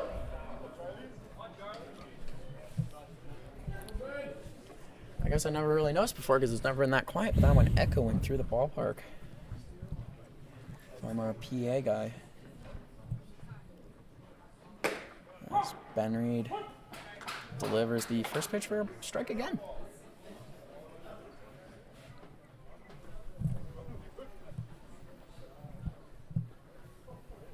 Ben Reid looking to get his first out of the inning as that one is fouled back hard down the third base line. Reid now going to have to work with that 0-2 count. Let's see if he can sit down the second batter at the top of the ninth here and get the first out. Got the upper hand. Now swung on and fouled back again. These 0-2 counts have not been going in the favor of the Guelph Royals so far, so. No, and as we said before, they just haven't been able to close out, so we'll see if that changes here in the top of the ninth, but so far, much of the same. 0-2 count still with no out. That one is popped up to third base. Morrow calling. Oh, that one is caught by LaRue, and LaRue was really camped under it. Morrow and LaRue having a bit of a disagreement, but coming together and chatting about it. I think Morrow was actually calling for that one, but I think it's a good thing LaRue Shortstop number decided to take it because I was right at him, so. Yeah, camped under it until it landed in his glove, pretty much. Good call from LaRue there. It's the first out of the inning, and now the inning-ending double play is a factor to keep in mind.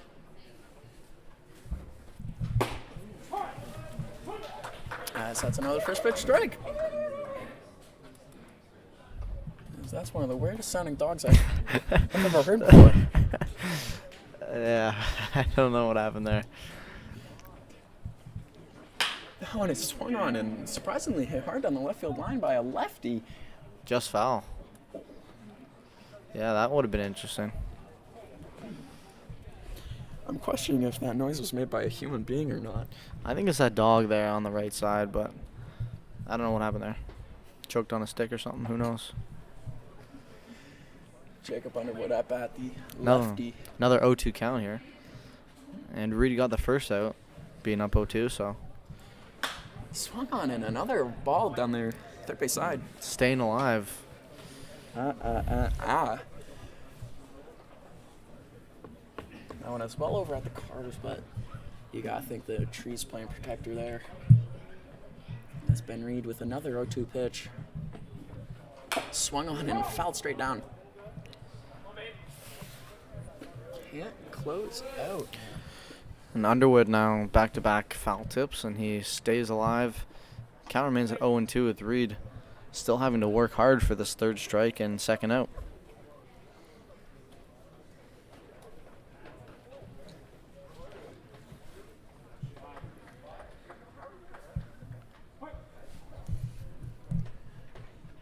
Ben Reid's out with the 0-2 and one strike still. Swung on and hit the center field. J.D. Williams coming in on it, and he'll be camped under and make the can of corn catch. That's 2 outs now in the top of the 9th inning.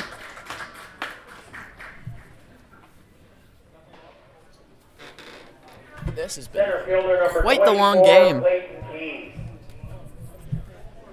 Clayton Keys, the 2-hole hitter now coming up. Guy that must have had 6 at-bats by now. And yeah, the Cardinals have had lots of batting practice tonight, cashing in 14 runs, and they've all had their go at potentially bringing in some more guys to score. So now Keys here with 2 away, and potentially the last at-bat here for the Cardinals tonight. As that one swung on, miss for another strike one.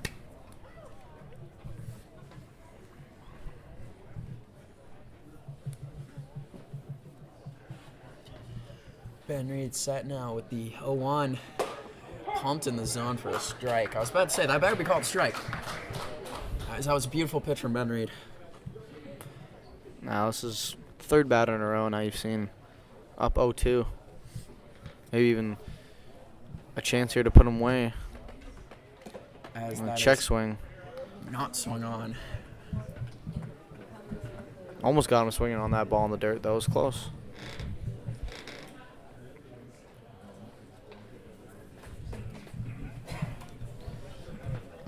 Keys having to stay alive, and he's gonna have to play in accordance to Reid, as he's got the upper hand here, the 1-2. Pitch comes in. Strike 3 gets him out of the top half of the 9th. Just catching the inside part of the plate and setting up the Guelph Rose for the bottom half of the 9th inning, 14-4. Across, the runner left on. Bottom of the 9th, 14-4 Cardinals. Sounds like our PA guy has gotten quite sad about the game too, as he's losing a bit of the fanfare and pizzazz that a younger PA man once had an hour ago. And now we've made our way to the bottom of the 9th inning. Just a reminder, Guelph's in Welland tomorrow, 105. Taking on the Jackfish. And so far this has been a 3.5-hour long game. Ferry at 7:30. It's felt fairly long due to all the runs and bases loaded, and there's been a lot going on here in Guelph tonight. Yeah, I feel bad for the scorekeepers today. In the CFL, the Ticats take on the Argos. Go Cats. You know, I always question where the allegiances of CFL fans are they lay in these areas. Of course, being in Guelph and the Tri-City areas with Cambridge and Kitchener-Waterloo as well. I question a lot who the PA guy, big Ticats fan. Now, of course, I'm from the Golden Horseshoe, so me personally, go Ticats. Yeah, and I mean, I live in Toronto, so I'll have to root for the Argonauts, and Hamilton's not a bad second, I suppose.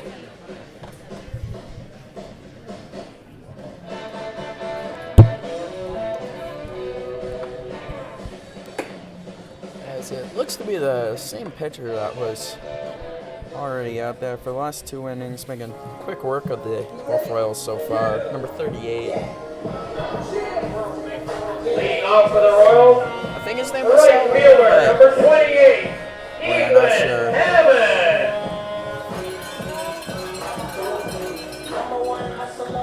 Ethan Hammond's coming up now.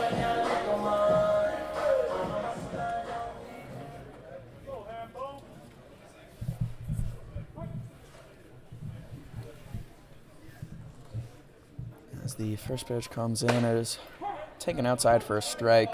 Consistently being called a strike now in these latter innings.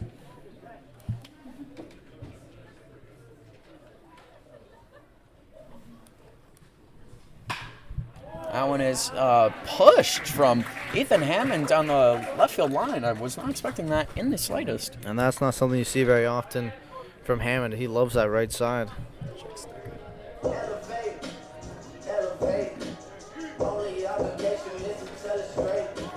The center fielder, number 9, J.D. Williams. J.D. Williams not coming up with a runner on base. A leadoff single for Ethan Hammond in the bottom of the 9th inning.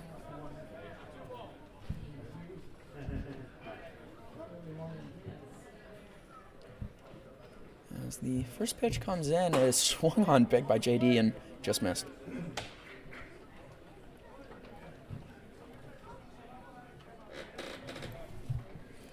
As if you were to go on the Point Streak website associated with IBL and were to go look at Hamilton, you wouldn't pull up the pitcher. At least on their pitching staff. It could be his first outing, of course. I mean, he doesn't have a recorded stat yet. As J.D. Williams now gets set on his 0-2, really try not to strike out, and he will, swinging on a really nice pitch there.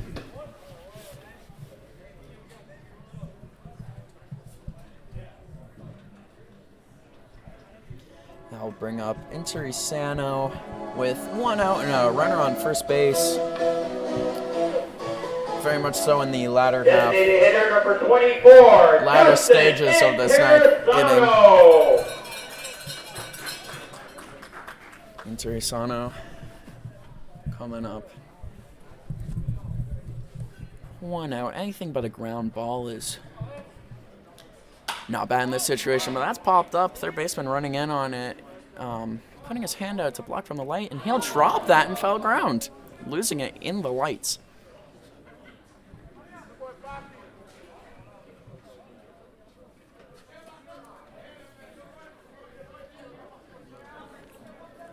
At third baseman, I'm pretty sure has been smiling and joking with the dugout, so I think you might be hearing it a bit for that one after losing it in the lights.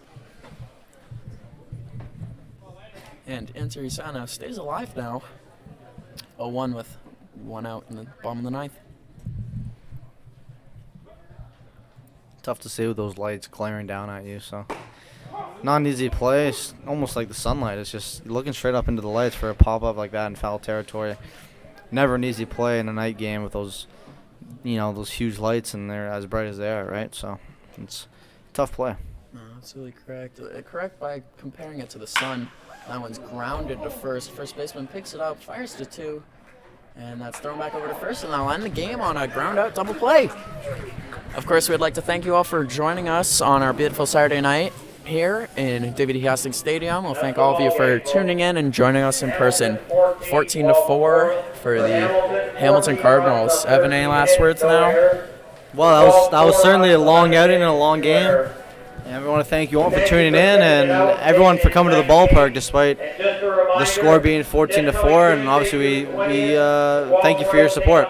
Yeah, that'll be it for us here at David E. Hastings Stadium. For all of you who are at home, have a good night, and we'll